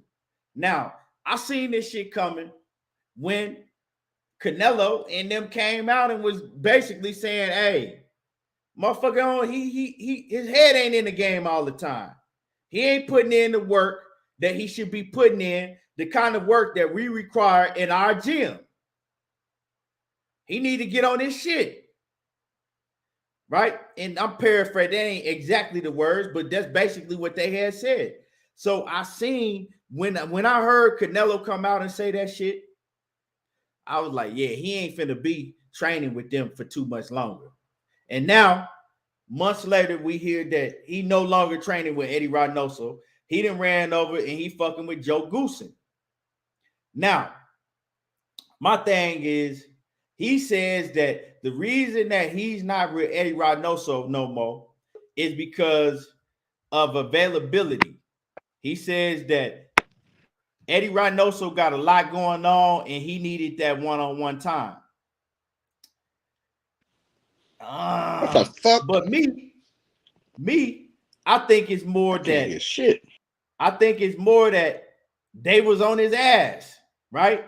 They was really pushing him in the gym and he wanted to be more comfortable, pulling out of fights and all that shit. And then, you know, it's a lot of hitters over there in Eddie Reynoso gym. So he was probably having to spar a lot of motherfucking heavy hitters over there. And shit wasn't looking good for Ryan Garcia because he a finesse type of cat. You know what I'm saying?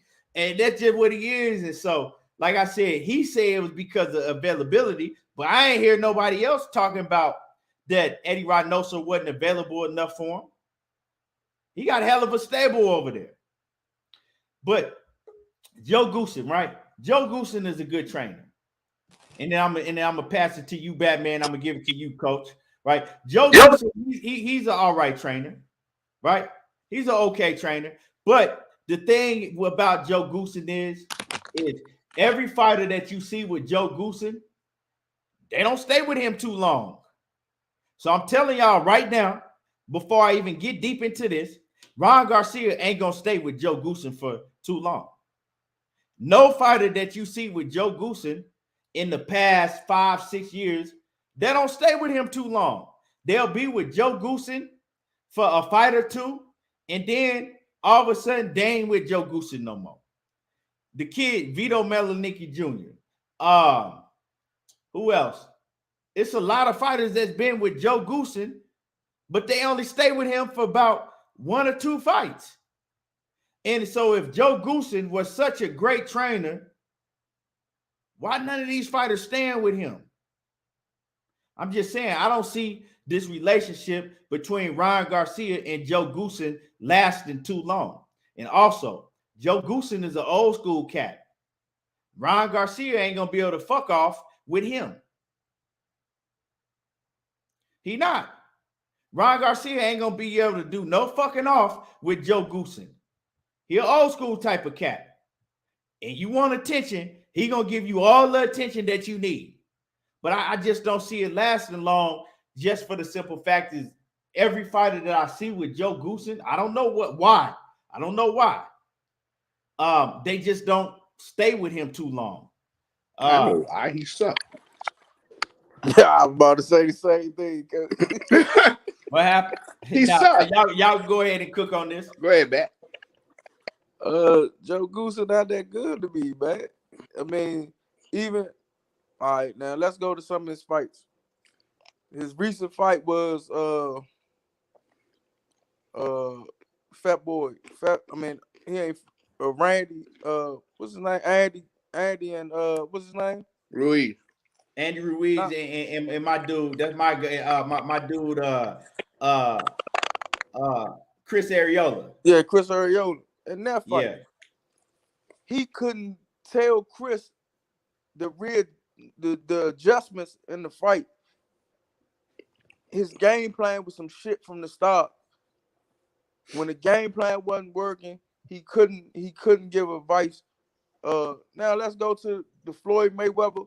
Joe Goossen was in the corner of he was in the corner of my man that died on the bike.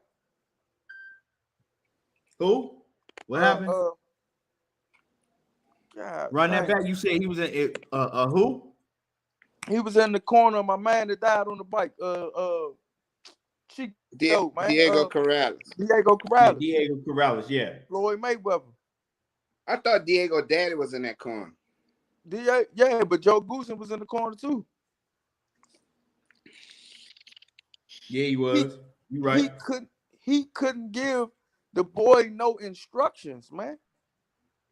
They couldn't give instructions. This is what I'm saying about boxing. See, motherfuckers can give you the fundamentals of boxing. He's one of them coaches. He can give you the fundamentals. He can lay the fundamentals down to you and give it to you straight.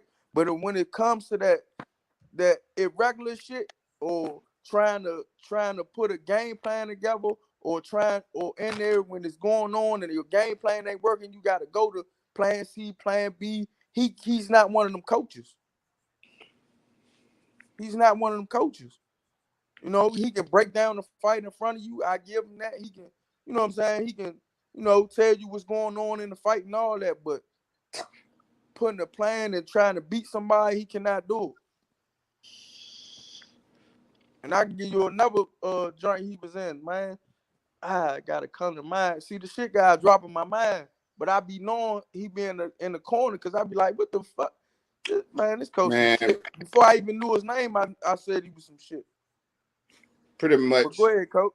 Pretty much his, he had Michael second to none. Didn't he have Michael Nunn? Huh? He had Michael Nunn, Joe Goossen? Yeah, I think he had Michael second to none. He'd have had fighters with a lot of talent that went, it's not like Joe Goossen is taking a fighter from the bottom to the top. It just he don't have like even if you look and listening to him when he's assessing a fight during, you know, when he's on as an announcer, dude, he's terrible, bro. Like I'm not trying to shit on the man or whatever, bro, but he's not very good, bro. You know what I'm saying? Like he had fighters with talent before he's not developing fighters. Just like Bass said, he can teach you the 1-2s, you know, the beginning fighters to learn how to box. But as far as him going and teaching them intricate shit, that's not it. It ain't gonna happen. And this is gonna be the downfall of Ryan Garcia. I can promise you. This is going to be the downfall, because when Ryan Garcia get in tough fights, like when he step up and finally fight somebody that's really good, that's when he's gonna be befuddled. He's gonna be at a part where he's not gonna know what to do, and Joe Goossen ain't gonna be able to help him out. It's not gonna happen. I never liked the dude. I'm just gonna be honest with you. Like, I've seen the way I never liked him. I don't know him as a person, but I never liked his training style. I never liked the way he instructed in the corner. It's just the fact that he had got a hold to some guys with some real talent. You know what I'm saying? But as far as him developing and bringing people and just making him a world champion, it ain't happening, bro. And I think this is going to be the worst thing for Ryan Garcia. And the reason this is happening is because Ryan Garcia don't want to work hard. That's it. Ryan Garcia don't want to dedicate himself to boxing. Ryan Garcia, and this is why he could say, "Oh, we still cool and all that." That might be so, but Eddie Reynoso, you know, as much as I talk about Canelo not fighting the right people, Eddie Reynoso is a hell of a fucking trainer, bro. He really is. You know, he digs into the intricate details of boxing, what to do in certain situations. And if you ever notice, when you see him and Canelo training, they doing, like, if you'll see them doing the same thing over and over and over and over and over and over and over, the same exact punches over and over and over and over, because he's ingraining that muscle memory into him. That's why you see Canelo throw the same shots every time. You don't see him throwing shots like different angle shots. He gonna slip some shit and he gonna come to the body or go to the head, and he do it over and over and over. And that's how you build repetition, and that's how you build muscle memory. That's how you continue to. It's almost like drinking water. You are breathing. It gets to that point. That's why you see. And Ryan Garcia is not willing to go through that. And Ryan Garcia full of shit, and Eddie Reynoso and them know he full of shit. And it's a bad look on a gym. It's a bad look on them if the guy always pulling out of fights, not taking boxing serious, but you want me to commit myself to this, but you're not committed. And that's the thing with him. That's the problem with Ryan Garcia. You know? Yeah. My man KQKC Boxing Network in the building. What's happening with it, KQ? Wow. KQ, what's up, KQ, the OG. And then we got my man A1 Hoop Zone in the building, Emmanuel H. And make sure that y'all go sub to A1 Hoop Zone. He giving you, we almost get to the playoffs, y'all. And he giving you everything that you need to know when it comes to the NBA and more. He say salute to the panel and chat. He said, excuse me. He say sick of hearing excuses from dang near all the fighters. We just want to see the best fight the best. Period. Don't care what he said. Don't care about what race they are or anything. Just fight. Man, that's real talk. That's real Absolutely. talk. And my man John Kramer, I seen my man John Kramer say, he says Canelo team knew Ryan wasn't a real fighter. He said he is a social media fighter. They didn't want that around them dedicated to. He said they didn't want that around the ones that was dedicated to the sport of boxing. Yeah. It was a So this is my pretender, thing, bro. right? This is my thing, y'all. Right? he says that once again, he says that, oh, well, Eddie Reynoso, he didn't have the time, right? He didn't have the time because he got a lot of shit going on. I'm gonna tell y'all right now, if any of y'all ever trained or been in a boxing gym, when a coach believes in you and know that you got talent and see that you're gonna put in the work, oh, they're gonna go out their way to have time. They're gonna go out their way to have time, right? So maybe Eddie Reynoso, somewhere down the line, he started noticing, you know what? Ryan Garcia ain't it. He ain't willing to do the things that he needs to do. So yeah, now I'm gonna start ignoring you. Now I don't have time. Now, you know what? I got, you know what I'm saying? I got this session with Canelo. Then I got motherfucking Oscar Valdez, you know what I'm saying? Now he got what you call him too. He got Victor Ortiz over there too. Yeah. So I'm gonna put my focus. Nah, Victor Ortiz with the nigga Diaz. What's his name? Romo. What's his name? With Eddie. Yeah. Roger Romo. Huh? I thought he went to your boy, nah, he ain't go Ortiz there. that 147. I thought he went to Eddie Reynoso.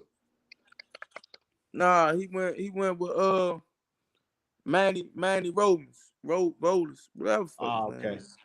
Yeah. And then he got Frank Sanchez over there. But yeah, them dudes are dedicated to boxing, bro. So yeah, he gonna put a coach, a real boxing coach. They know, bro, and they gonna put their fucking energy into who they see that's going. You know what I'm saying? Help them rise to the top, and who they see really putting in the work. That's who they're gonna focus on. If Ryan Garcia, right, if he got 1 foot in and 1 foot out, he can't do that. He's not gonna, you know what I'm saying?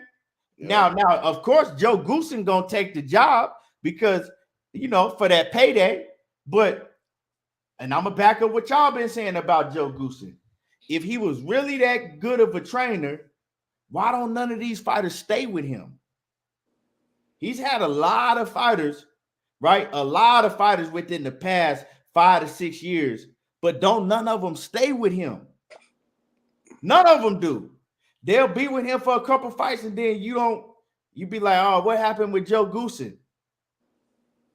He done trained a lot of fighters in these past few years, you know, let's just say 5 years, and none of them stay with him.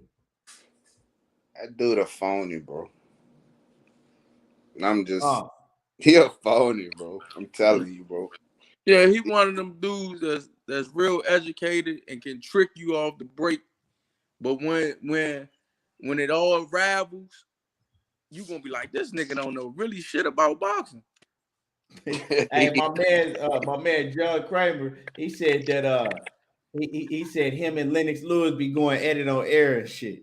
Yeah, because he don't be knowing what the fuck he talking about. He don't be knowing what the fuck he talking about, bro. Like, he be talking stupid shit. I be like, man, this fucking dude's a moron, bro. Seriously. Nah, what can he teach?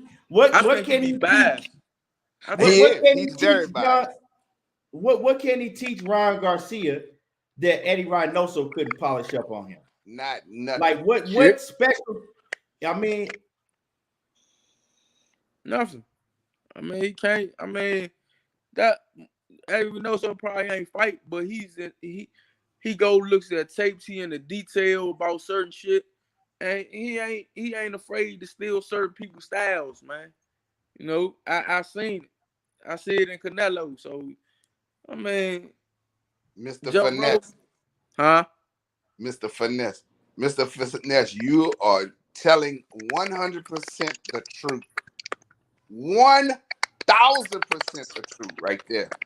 Bro, I was listening to this dude and like, bro, this fucking guy's a moron, bro. Seriously. Oh, no, he was talking about that Mikey Garcia fight with Errol Spence, bro. Bro, that shit, I'm like, this motherfucker is a pure idiot. I'm serious. That motherfucker couldn't train my dog. He was biased in that fight. Yes. That motherfucker couldn't train my dog. He was biased in that fight. He was trying to give Mikey rounds that Mikey ain't even win. Not even close. Then finally, like the 7, he gonna start giving Spence his props. Like, well, Spence really doing a job on this guy. Man, you motherfucker started off like that. You didn't see what was going on, you fucking idiot. Man, he's an idiot, bro. I'm telling you, I wouldn't let that bitch train. I think hamster, this is gonna be, you hear me? I think this is gonna be real bad for Ryan Garcia because he has the holes that he have in his game, right? Is gonna get him fucked up. And I think that with him going with Joe Goossen, he gonna lose. You know what I'm saying? The few things that he did have going for him, he might lose that. I like for real. I don't see this. I don't. This don't look good to me. Him going with Joe Goossen, this don't look good to me. I think this is gonna be a bad look for Ryan Garcia, and he gonna fuck around and get knocked clean, smooth the fuck out. I don't think they're gonna put him in there with nobody for him to get knocked out with. Well, he fighting some dude. I don't know who the fuck this dude Tango is, a Tango, whatever, some African cat. And then he gonna fight George Kambosos. And George Kambosos might knock his ass out. George Kambosos gonna beat the fuck out of him.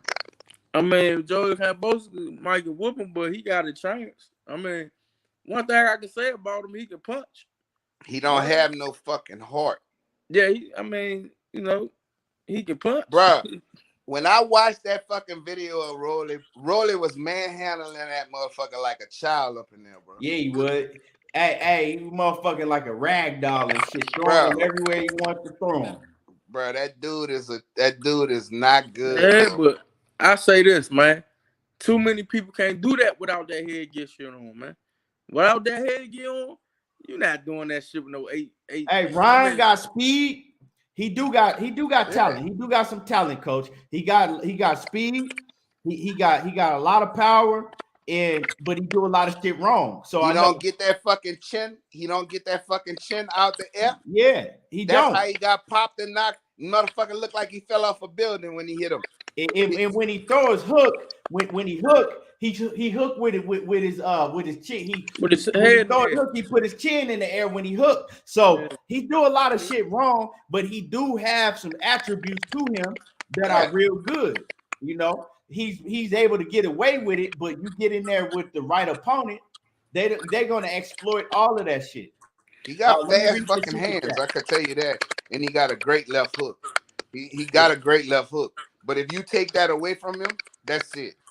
There's nothing else to it. Let me read this super chat. My man Zenner360 says, I think because Goossen been retired for years and seems to take on fighters on occasions until they find another fit. Ryan was with Goossen before Reynoso. He was only with Eddie for a few fights. Well, that's why he never fixed that shit that he got going on, because he was with Joe Goossen for a long time. That chin up in the air, fighting with your fucking legs locked out and shit. You ain't got no bend in your legs. I hate that shit, bro. I hate when I see a fighter fights like that. The motherfucker fight like goddamn Ken Griffey Jr. used to bat. With your fucking legs locked out straight up. I hate that shit, bro. He got a real he has a real amateurish style. That's all. You know what I'm saying? Like he got a real amateur style. He don't have he's not polished. Do he have talent? Yes, the kid got talent, but he could have all the talent in the world. But if you ain't got no heart, and you don't wanna risk losing because you're gonna lose you think you're gonna lose your little Instagram fans and all of that shit. That's why he's been moving. Like anytime you pull out of 5 fights, bro, Eddie Reynoso not gonna tolerate that bullshit, bro. He's not no 5 fights. You put out of 5 fights, bro. 5. And you got all of this depression and all of that. Dude, you need to just go and quit. You just need to go be an Instagram model. You know what I'm saying? I ain't gonna say that man need to quit, but he need to get his head right. Keon, 5 fucking fights, bro. 5, bro. Not one. I don't think he pulled out 5 fights. I think he pulled out. Pulled out 5. Fortuna, Joseph Diaz, Linares, 3. He pulled out 3 fights. No, Linares, Fortuna, Joseph Diaz. He pulled out a Tank. Yeah, you right. And he pulled out of somebody else he pulled out against. It was four. It was four. Tank was yeah. Fortuna, Joseph Diaz, Linares. Well, Linares, he really never did he pull out? I think he just didn't. I don't think they got that fight together. That never was official. No. And don't forget he made up rumors that he was gonna fight Pac-Man. No, that was the I don't get on him about that Pac-Man shit, because Pac-Man people came out and they said that they really was looking at that fight, but some shit happened with the fucking business. So, but he backed out of Tank fight because he thought he was gonna fight Pacquiao. Yeah, so according to Manny Pacquiao's his people that run his business, I forgot what they called. They spoke on and they said that shit they was really looking into fighting each other, but some shit fell through with the business side. Then you fought you fought to become the mandatory for Devin Haney, and you scared to fight Devin. Bro, come on, bro. What the fuck? How can a promoter think this dude? How can you fucking invest your money in somebody who you think you don't know if he gonna fucking make it to the fight or not? You can't. Motherfucking head ain't right. Man, I wanted to say something on that, right? If Devin Haney, right? Why do they need Eddie? Why do they need Eddie Hearn to make the Kambosos fight? If they their own bosses, if Eddie ain't doing his job, or Eddie, if you better saying Eddie not doing his job, because the zone got the money, brother. I thought they got money too. They ain't got that kind of money. I mean, the zone is the ones who putting up that fucking bread to make this fight happen. I understand that, coach. But if they their own bosses, they can get somebody else to invest into Devin Haney. True. So why they ain't? I mean, if it ain't working with the zone and the zone ain't trying to drop the bag, if they their own bosses, why they ain't trying to invest? I know they want to give. I know they want to be undisputed. And he said before we can pass judgment on that, bro, we don't know what the numbers is that they offered George Kambosos. Well, listen, I mean, we don't know. They know. We don't know, but they know. Right, George Kambosos might be pricing itself out, bro. We don't know that. If Eddie Hearn is not willing, why they don't do what they was gonna do with Gervonta Jr., get invest? They ain't had a 1.5. He said he had to get somebody to invest. So why he don't get nobody to invest into his son? I know they know a lot of people. If they their own bosses, that's the only thing I want to know about that. Say, bro, I don't know the intricacies of the contract they got with the zone. I don't know. They ain't got no contract. They free agents. Yeah, they don't have a contract with nobody. They do dual promotions. They do dual promotions with the zone because they fighting on the zone network. No, yeah, because they free agents. They can sign wherever they want to. They can do. I don't know, bro. I can't answer that, bro. Maybe Keon could get Bill on here and we could ask him. I mean, bro. Yeah, somebody. I'm gonna keep it 100 with you. You know what I'm saying? All the way real. I'm not concerned about that shit no more. Like I said, if you keep on chasing pussy, and she told you she don't want to fuck, and you keep on, like move the fuck on. They, like I said earlier, man, they don't want him with them titles. You know, Kambosos don't want to fight him. It's other plays to make. So like, I'm not really concerned about all that shit. You know what I'm saying? It is what it is. It's all I know is other plays to make. If you move up to 140, you got other plays you can make. You know what? It is what it is. Man, I don't know, bro. I just wish that the dude would have been honorable. And you know, even if Devin got to take less money, that's what I would do if I was Devin. I said that. Maybe you gotta, you know, lowball. Maybe you gotta lowball yourself. Right. Right. Maybe you have to. And I know he shouldn't have to. Sometimes he should. Yes, sometimes you have to do things right. Sometimes you have to do things right in the present for the future, right? Because if he get on the belt, everything run through him. That's what Floyd did. Floyd, and that's what that's what they was trying to get Gary Russell to do. So if why you can't do it? Well, I don't know. You know what I'm saying? I mean, that's definitely what I would do if I was him. I take 10 or 20%, especially if I know that I'm gonna beat his ass. Ain't no way I wouldn't take that shit just so I can get all the belts. Now I ain't got to worry about nothing. I'm getting all the fights. I got all the belts. I get all the fights. That's what I would do. Floyd did it. That's how Floyd became who he became.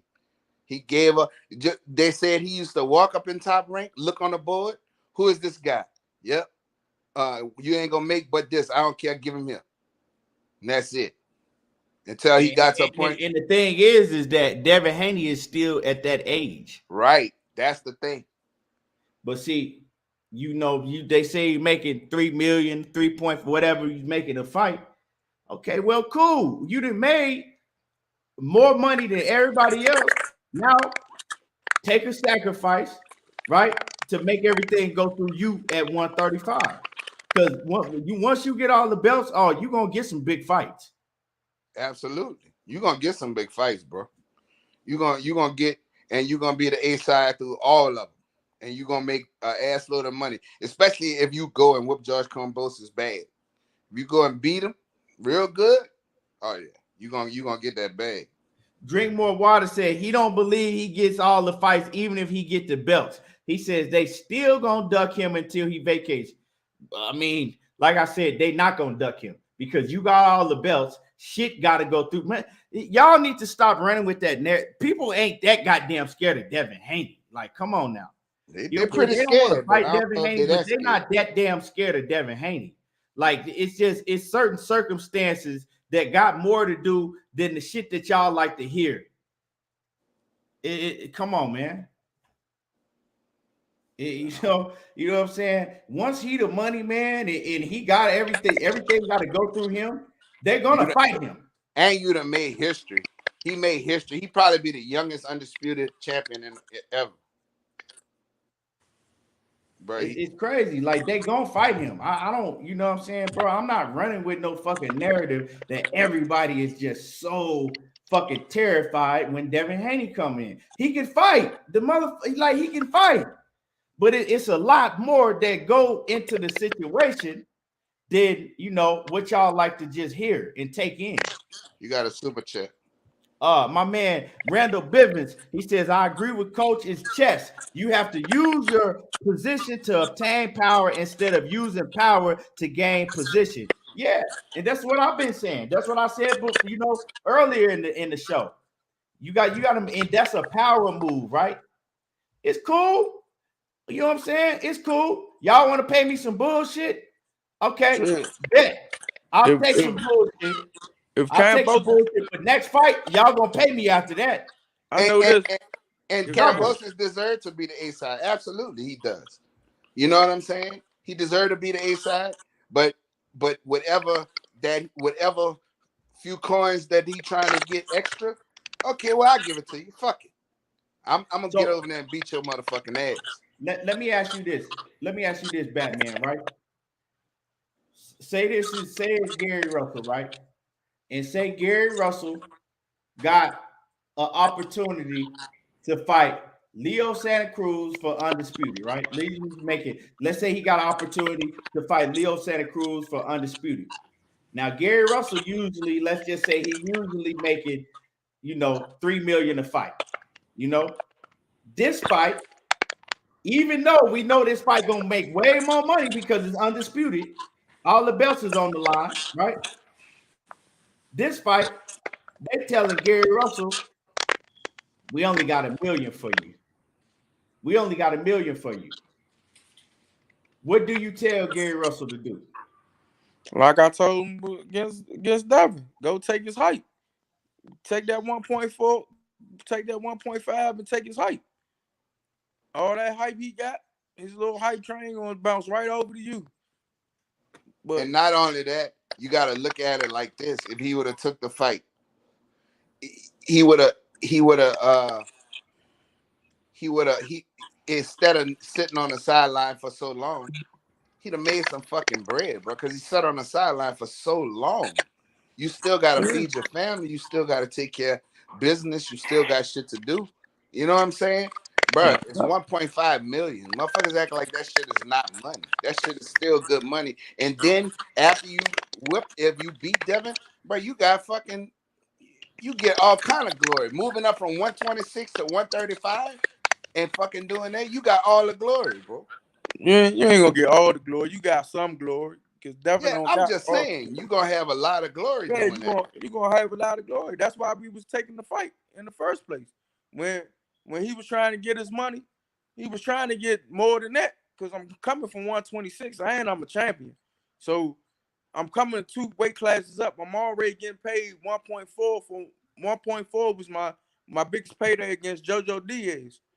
So he was trying to get like 3 million. Like I told, and yeah, Bill knew I was telling the truth. He was trying to get 3 million because I'm coming up from 2 weight classes. The only reason you want to fight me, because it is another fighter that fought Lomachenko.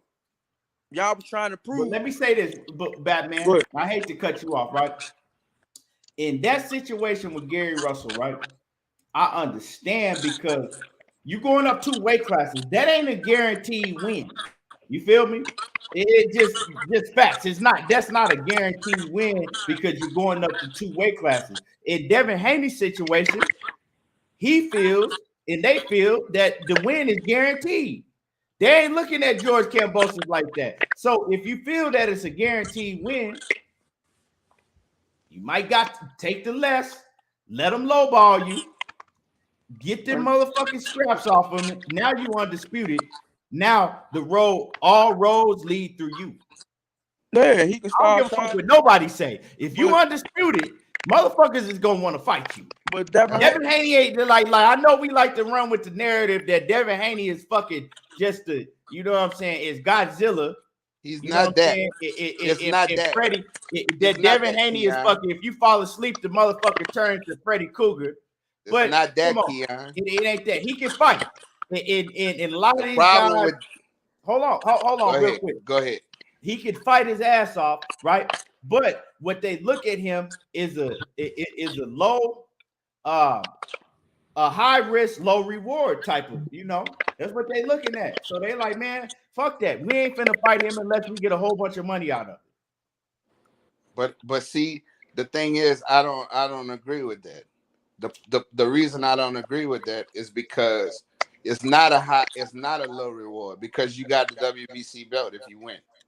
Number 2 is if you beat Devin Haney. That don't mean nothing. But they listen told to you what that I'm belt saying. Don't mean shit. It don't mean nothing for Devin Haney. It don't mean nothing for Devin Haney. If Ryan Garcia got that WBC belt, that fucking fight in Australia would be made right now.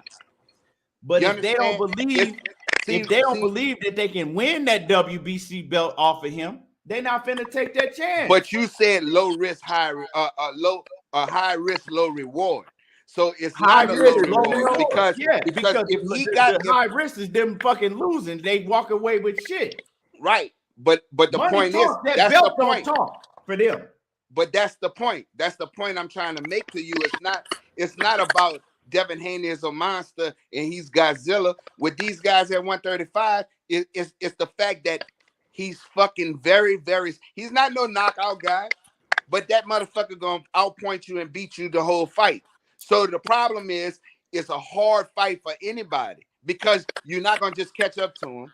You're not gonna fucking just beat him. His hands are super fucking fast. He got good legs. So it's a problem. That's the problem that these other fighters have. Now, just like I said, either you're going to take that risk and go fight the man, and you might beat him. If you beat him, then you are definitely going to get the undisputed shot. See, Kambosos is not making this fight because of Devin's skill level. It's not because of Devin's his fucking skills are fucking very good, bro. We know that, coach.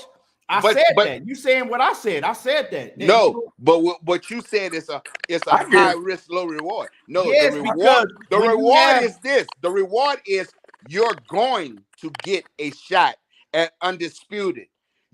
Check this anybody else, if this wasn't Devin Haney, if this was JoJo Diaz, if this was fucking Ryan Garcia, if this was Tank Davis, if it was any one of those guys, they would get a fucking shot. First of all, Tank can fight whoever he want because he's the money man.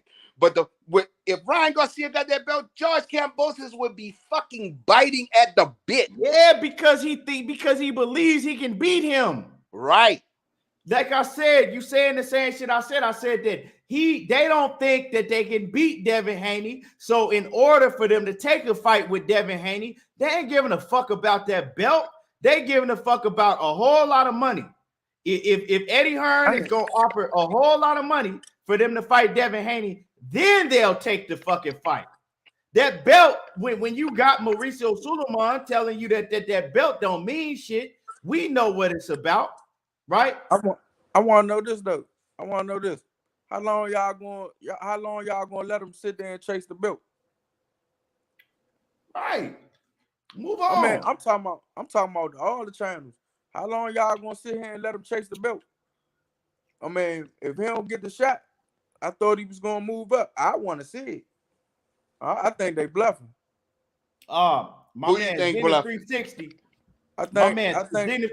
Go ahead, my fault. My man Zenith 360 in that super chat once again coming through. He says, good point, Batman. He says the point of free agency is being able to shop your fights in different networks. He says at the same time, expecting the network that you not signed with to prioritize you over their own guy. Right. But only one can do that is who? Canelo. Yeah, Mikey Garcia can do it too. Because he bring a fan base. Right. Mikey Garcia too. All right. Now answer this question.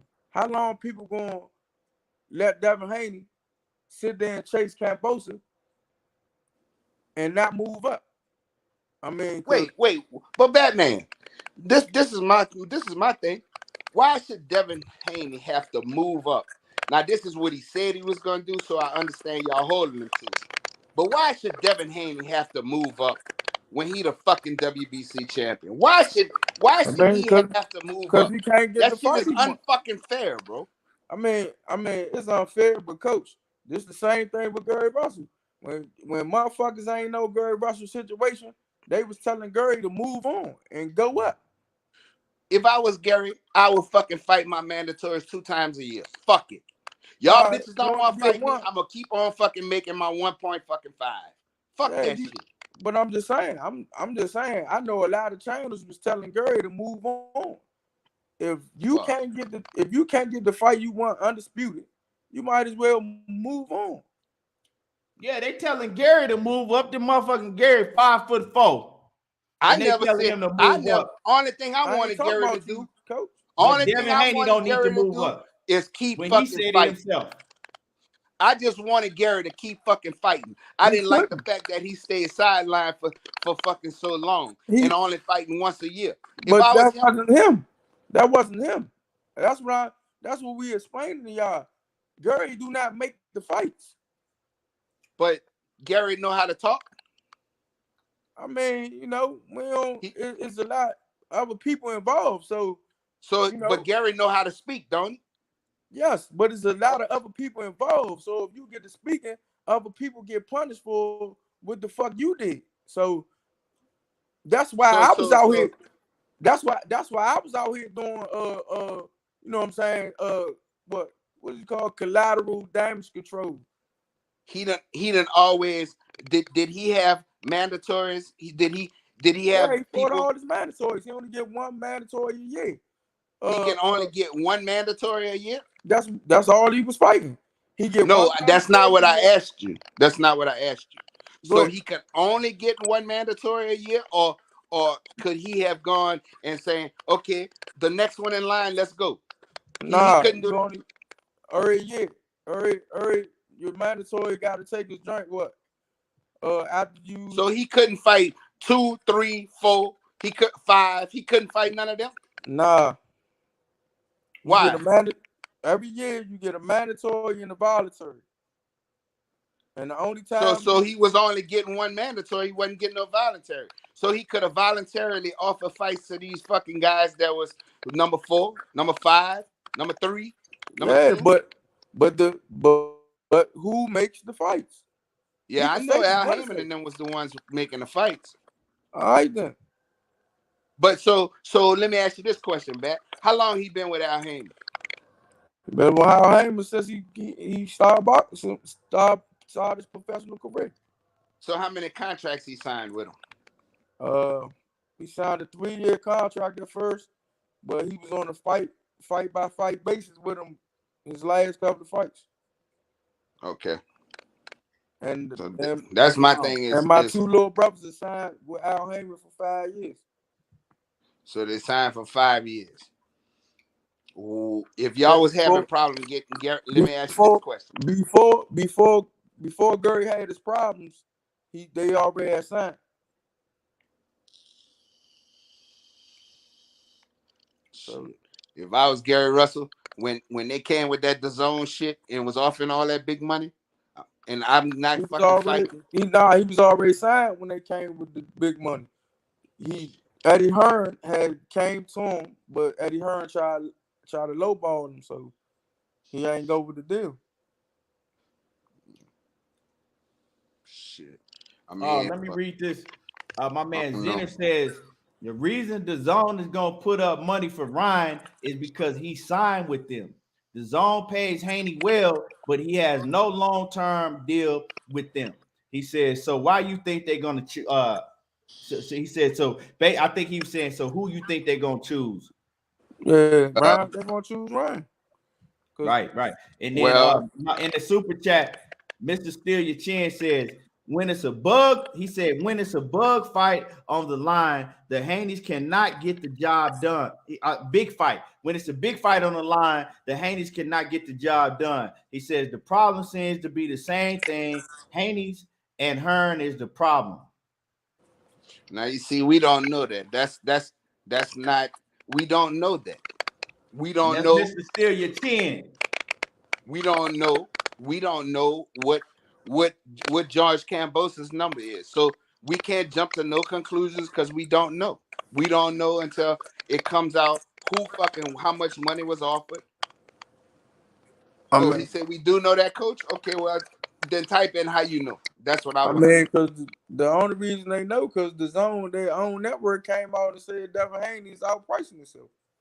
So they say Devin is outpricing himself? Yeah, DAZN came out and said that, and then they tried to when they got a bracket slack about it, they tried to recant what they said. I think that Eddie Hearn, right? I think that Eddie Hearn, I think he tell Bill and them, you know, he try to act like, oh yeah, I'm doing this, I'm doing that, but is he really doing all that shit? Because he did that before, right? He did that before, and Bob Arum snitched him out, and Bob Arum was like, man, we ain't even had no type of fucking conversation. We remember that? See, y'all forget shit, right? Yeah. Eddie Hearn would get on camera and he'll tell Bill and them and Devin, oh, I'm doing this behind the scenes, I'm doing this. They just don't want to fight you, right? But remember when he was doing that shit with Bob Arum, and Bob Arum was like, yeah, we talk every day. He ain't never mentioned to me nothing about Devin Haney, though. He never even brought Devin Haney up to me. We talk about everything, but he never brought Devin Haney up to me. Yeah, now, Bob's like, old man, and he gonna keep it, you know what I'm saying? Yeah, and that's just like you can go with the Canelo and Boo Boo situation. When he didn't have Canelo, he was going on Canelo. Oh, he's ducking Boo Boo Andre. But when he got Canelo, fuck Boo Boo. Who the fuck is a Boo Boo? That's the fuck what he did. Right. Yeah, fucking Boo Boo should have been at his fucking hat. Motherfuckers don't talk up enough for me. You ain't gonna piss on my leg and tell me it's rain, motherfucker. It ain't happening. But if you talk up, coach, they can put you on the shelf and fake come to you say, "Oh, don't nobody want to fight you." Well, if you gonna fucking sit here and do that, that's when fucking court starts. Especially the problem is you need to fucking when motherfuckers don't sign when they sign these contracts with these promoters, The facts is this. I'm gonna put certain shit in that contract. They gonna send a contract. I'm gonna fucking edit that bitch. Say, listen, I want to be guaranteed this many fights every fucking year, just like fucking Terrence Crawford did in that fucking contract. And at least one of them got to be fucking Canelo Alvarez. This, and that. You could put anything in a contract, and once it's signed by both parties, that's a wrap. You know, just like when your brother signed that last contract with Al Haney, it should have been, okay, this motherfucker been running from me. I want you to guarantee me the Leo Santa Cruz fight. If you want me to re-sign with you. I think Al got a problem with Gary ain't signed back with him with a long-term contract. I think that was the problem with him and Al. And plus the Floyd Mayweather shit. But that's my thing, bro. You going, if I'm gonna fucking sign, I'm talking about the contract before that. Leo Santa Cruz been running from him for years. I want to be guaranteed a shot at becoming undisputed. Yeah, but when they take you can put that in the fucking contract. You can put anything in the contract, bro. But listen, they don't put the fighter on the line with the other fighter. Then they'll come back to you and say, "Oh, he don't want to fight." Oh, his people say they don't want that. I don't care. Y'all gonna pay me. That's it. It's a breach of contract. Y'all gonna pay me. That's it. Man, this how I see it. I know you disagree, Coach. You know, man, he's not gonna get the fucking George Kambosos fight. They ain't fucking with him. You know what I'm saying? He's not gonna get none of these fights at 135. So he needs to move up and do what he got to do. I mean, you can listen to Drink More Water. And he trying to tell, he needs to just keep pressing and following George Kambosos until he get the fight. Okay, that sounds good. Actually, that sounds stupid as fuck, to tell you the truth, because you can't make him give you shit. You can't make him give you shit. Bodywork say Devin has skills, but he don't instill fear in anybody. Huh? Nobody. You know, people take fear from being scared to get knocked out. That's not what they scared of. They scared of losing. It ain't about scared of getting knocked out. And see, that's what bodywork boxing just said. No, bro, it's easy to say, but far from the truth. Devin has skills, but he don't instill fear in anybody. Yeah, they fear losing. They don't fear him knocking them out. They fear them asses getting beat up and boxed up. That's what they fear. Losing they owe. That's what they fear. It's not about them getting knocked out. Mike Tyson was feared because your motherfucking ass might die if he punch you in the fucking head. You understand? So that's the difference. It has nothing to do with them scared that they're gonna get knocked out. No, they scared because they ain't gonna be able to fucking touch this motherfucker and he punching in your fucking face. That's the difference. I mean, it got a lot to do with a lot of shit, you know. And if everything got to go through the zone, right? I don't give a fuck what y'all think Eddie Hearn is telling y'all. I don't believe that he paying the money that he's saying that he paying to these other fighters. Just like Shakur. Shakur gonna get the same treatment.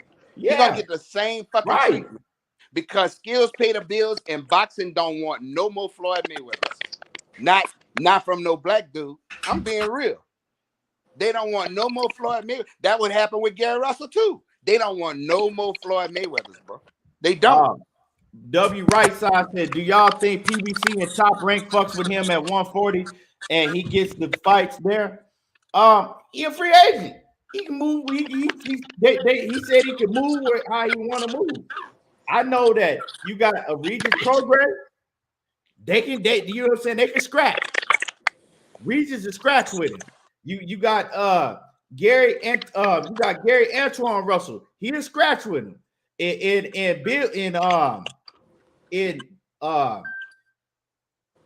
Heyman is willing to let that shit go down. Al Heyman is willing to let that shit go down because he believed that Gary Antuanne Russell would get him up out of there. And so it's a lot of fighters. It's some fights at 140 that you can go and prove that you better than, you know what I'm saying, the rest of the pack at 140. So man, they was talking about Cepeda. I mean, that came out there, Mo. They say they if they move up, they was thinking about fighting Cepeda. Right. You know, this is the sad part of boxing. This is really sad that a guy and I understand. See, this make me not dislike Nose as much as I did. This is make me not dislike Nose and Floyd by the way they move and Tank. This make me not be as mad because of the shit that's going on. Montana Love, my man, outside the box media, Montana Love. That's a big ass fight for Devin Haney, and they both on the zone. Like, come on, man. But you understand why not? It make you understand why Leonard Ellaby and Floyd do what they do and say fuck them belts because they already Floyd already knew that fuck the belts. If I can build somebody to be the money man, I can fight whoever the fuck I want to fight. Right. Yeah. But the only thing they doing with Tank is just making money. They ain't putting Tank against his legacy. When Tank go down and when they look back at Tank career, they gonna be mad. He made a lot of money, but he ain't gonna be considered a great. But Tank gonna have a fucking ass load of money though, and gonna be able to go off into the sunset, not beat up, and fucking and enjoying and building generational wealth for his children and his grandkids. He's not gonna have that, coach, because in a little while, people is not gonna keep on going through that bullshit. I bet you if this Rolly joint ain't gonna do good neither. Hey, bro, on pay-per-view, I know it ain't. Bro, I'm not sitting here. I'm not finna sit here and cry and I feel sorry for Devin because they making him move up. It's been a lot of fighters that had to do that shit. Not saying that. Not saying that. He said, and he said himself that they've been said more shit 2 years ago, moving up to 140, and that they would be stronger at 140 pounds because he draining himself and sucking himself down to lose weight, and he's a big kid, and so he should be better at 140 anyway. It's a lot of fighters that had to move up because they couldn't get no smoke in the weight division they was in. This is boxing, right? Just because you're a fighter don't mean that you ain't got no pussy in you. A lot of these fighters, they got pussy in them. Dude ain't got no pussy in him, bro. That ain't it. We ain't talking about that. I'm talking about Devin. I'm talking about these rest of these fighters that won't fight Devin. Yeah, I mean this shit is it's a sad situation, bro. I know and it shouldn't be that way. I know it shouldn't be that way. That's why we all of these sanctioning bodies need to fucking go. That's why you should have one fucking belt. Then motherfuckers gonna be hungry then. And when your ass gotta come. Your ass gotta go through the fucking ranks. It ain't happening though. It's not. But I'm just saying that's the reason why they need one belt in each division. Fuck all them other belts. One belt in each division. Then you'll see motherfuckers scrapping like they used to have to do back in the day. Then you will see I'm the king of the hill, and motherfucker come and knock you off that fucking hill, and your ass gotta go down to 5, 6, and work your way back up and fight motherfuckers in front of you on the list. That's when motherfuckers you ain't had no problems with this bullshit. But because they got 900 fucking belts out there, now you gotta these motherfuckers could pick and choose and bullshit, bro. That's why. I know this motherfucker much. If Gary Antuanne Russell go out here and run over Victor Postol, I bet you they don't take that fight. If he go out here and do what I know he can do, I bet you they don't want to take this fight. Man, Victor Postol ain't shit though. Fuck. I mean, why? Wait, hold on. Stop right there, because we're not finna do that. Why all of a sudden now Victor Postol ain't shit? He always been ain't shit to me. Why? Because he's not that good to me. He's never been that good to me. So I'm not saying it's not a great step up fight for Gary Antuanne. Jose Ramirez ain't shit. Ramirez? Yeah, Jose Ramirez ain't shit to you neither. No, Jose Ramirez is a good fighter.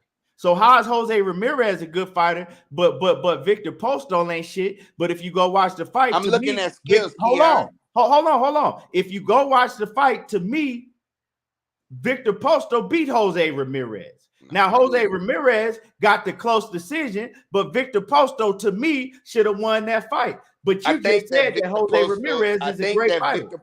I think that Victor Postol is a great step-up fight for Gary Antuanne. That's what I think. I think Victor Postol is getting a lot older. I think that Victor Postol been in the game a long time. I think that Victor Postol was never a great fighter to me. I think that it's a great step-up fight, just like when Devin had to step up and fight Linares. That's the kind of fight this is to me. Now, it could be different for you. I think that's what it is. I mean, I'm just saying, I'm just going by what you said. I'm just going by what you said because you said that Ramirez is a hell of a fighter to you. No, I'm not saying a hell of a fighter. I said he's a good fighter. Well, they're on the same level. They're on the same level. I got Victor Postol beating Devin Haney. Man, you crazy like that glue. All right. You crazy like that glue, Batman. Stop that. I'm dead serious. Stop that, Batman. Stop that, Batman. You tripping for real. He's long enough, and he got enough punching power to put Devin Haney on his ass. Right, he done got slow, bro. Stop that. Stop that, Batman. You know better than that. You gotta. We already know you got to beef with Devin Haney because I understand that. Linares got slow, but almost. Linares' hands ain't slow, man. Not like Victor Postol, bro. Stop that. Come on, Batman. You know better than that, bro. Stop that. Hey, man, let me read this super chat, man. My dude, Zenith360, back in that super chat. He says, Andrade was the first guy to sign with Eddie and didn't try to get him with, he said, and Eddie didn't try to get him with a Canelo or Triple G fight, but got it for Billy Joe Sanders and Colin Smith. Also didn't get Farmer his rematch. He says, why did people expect different for Dead? Right, that's what I said. Y'all got to stop listening to that shit. When Eddie get in these fucking back rooms and talk to these promoters, if Bill Haney ain't sitting right there with him, you can't believe shit that man telling them. He running back telling them shit that's probably the opposite of what really the fuck going on. Hey, I know one thing. Lou DiBella, one thing I do know from Lou DiBella, right? And from talking to people that know him personally, from, seeing him for years, is Lou DiBella is a straight shooter. He's a straight shooter. You know what I'm saying? He's a straight shooter. And when Lou DiBella came out and was like, man, fuck them. Fuck all of them. They gave us a fucking offer that was laughable. It had to be some truth behind that. That don't have nothing to do with Bill Haney or Devin Haney. That has everything to do. That has everything to do with Eddie Hearn. Yep. That's when Bill should have got on that fucking phone and met fucking Eddie Hearn wherever the fuck he needed to meet him and got in that motherfucker ass. That's what he should have did. Bitch, what did y'all offer this motherfucker?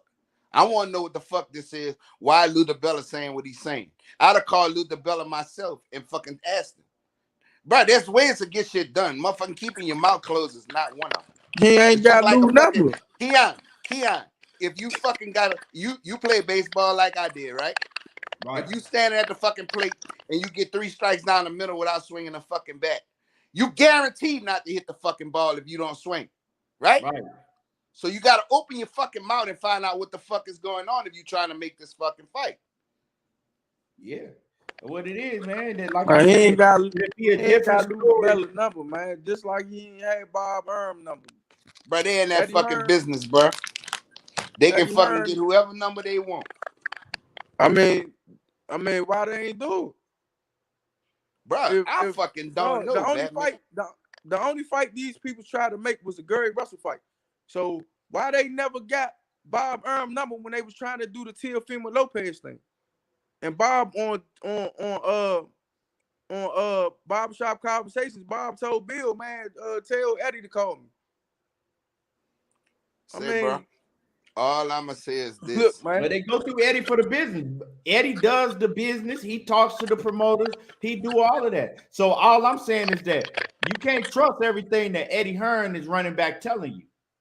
If you ain't sitting there talking to the people directly.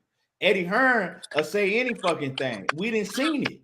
We didn't see Eddie Hearn fucking look us right in the fucking eye and lie several times. And by the way, Keon, I think fucking Gary Antuanne gonna stop Victor Postol the first time he ever gets stopped. So that's my take on that. I think Gary Antuanne gonna stop him. So, but y'all see, Batman is being biased on this show right now. I just want you to know that. I ain't being biased. You lie. You being biased. You my nigga. Yeah, serious, coach. Right now, you want him to fight Devin Haney. When my homeboy can't fucking buy a fight. Y'all go get up in there with him.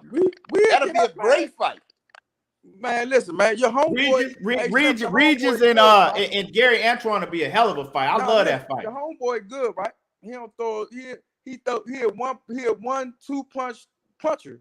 He don't good care. though. He good. Then beat him. Fuck it. Beat him. Yes. Make the fight.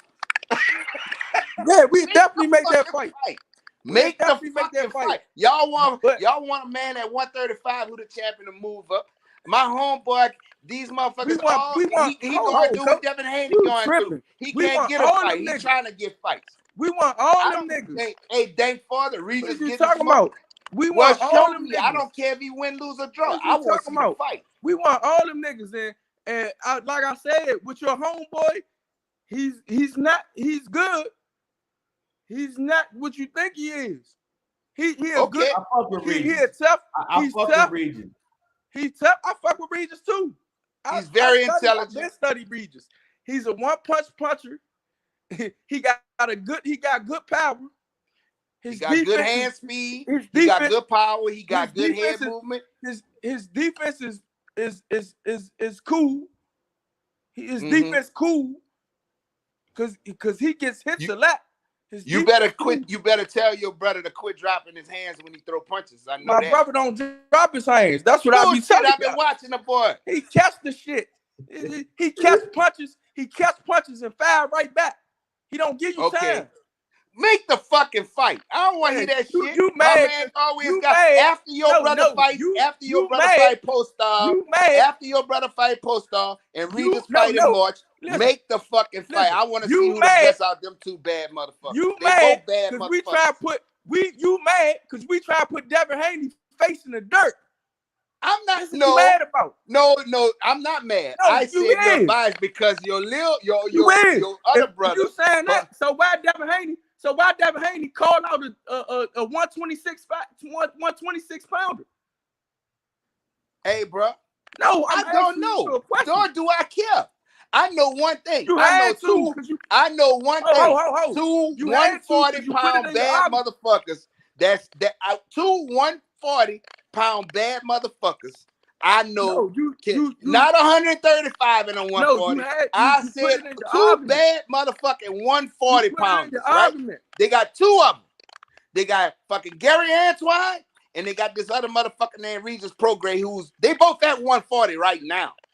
So them two and then my man couldn't even. Now he got to go to Dubai. Why y'all pick Victor Postal when all you had to do was make a phone call to Regis Prograis? He ain't had no fight. We ain't pick him. That's who they sent to us, and he took the fight. Batman, let me say this. And he gonna do something. He gonna do something y'all favorite fighter couldn't do. Batman. Batman. And guess what? Let me say this, y'all. You act like I don't like your brother, nigga. I like that nigga. That nigga cold. That's why I want. I ain't say you didn't like. Let me say this. Let me say this real quick.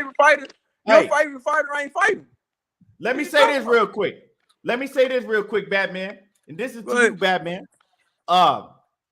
When Gary Antuanne Russell get done whooping on Victor Postal on February the 26th, right? This is what I want to hear. I want to hear him call out two fighters, Devin Haney and Regis Prograis. I want to hear that. I want to hear him call out Devin Haney and Regis Prograis. Man, most definitely. Because I know Regis is run to the smoke. Listen to this. We ain't never scared to fight the best. We've been fighting the best our whole life. Yeah, not like these other dudes. We've been fighting the best. I just want to.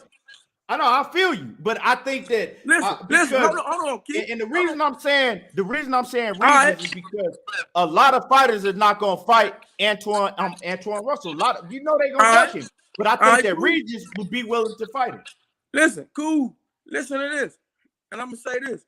We've been fighting the best for free. Right. Now go look at my brother's resume in the amateurs. We've been fighting the best for free. Why we won't fight them for money?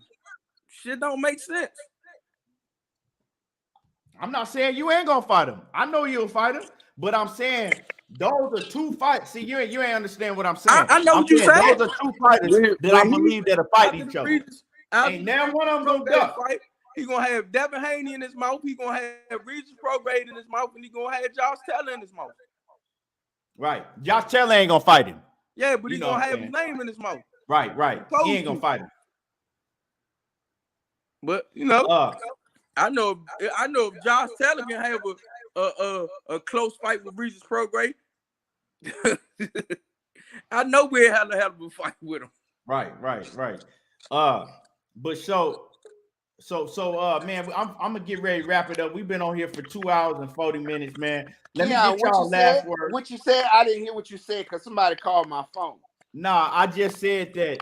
All I said was that when Antuanne get done whooping on Victor Postol, I want him to call out two names, and I said Devin Haney and Regis Prograde. And the reason I say Regis Prograde is because I know that Regis Prograde will be willing to fight Gary Antuanne. I don't think now one of them duck each other, and I know that Regis Prograde he do business with whoever what's the promotional company he do business with MTK Global, I believe. Probellum. Probellum. They can make that happen. They do business with each other. So I like that. I like that fight. They can make their own way. You feel me? Because motherfuckers been ducking Regis at 140, and we already know they're gonna duck Gary Antuanne at 140, right? So let them two get it popping. Let them get it popping. I like that. But Coach, let me get your last words before we get up out of here. Appreciate y'all. Appreciate you having me on once again. Bat, you my boy. I love you to death. But stop being so biased against Devin for your brother. I understand. And tell Gary Antuanne you got his ear. So it ain't no problem to say that man's name. And guess what? That little New Orleans motherfucker gonna say, okay, let's fight. That's what I like. And he gonna make it happen. Cause he gotta go now. He going to Dubai. What, he fighting March 16 or some shit? And after that, your brother fighting this month, he fighting next month. Let's make it happen, Jack, because I want to see you the best out of them two bad motherfuckers. I think they both cold as hell. That's a hell of a fight. That's it. I'm good. Yes, sir. Batman, let me get your last words before we get up out of here. Man, I like to see the best fight the best. Man, we'd love to see Regis Prograde any day, anytime. But we want that boy that wanted our other brother to come up from 126, and we ain't number 5 pounds up. We want him to hurry up and come on up so we can make a fight with him too. And we're gonna show you who Devin Haney really is, man. Hey, it is what it is. Man, yeah, I know, Coach.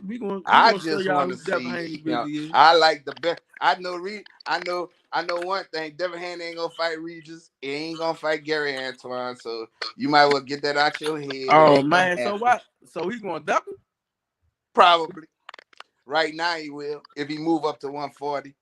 I'm just keeping it real, bro. I don't care who they are. I know you keep it real, Coach, man.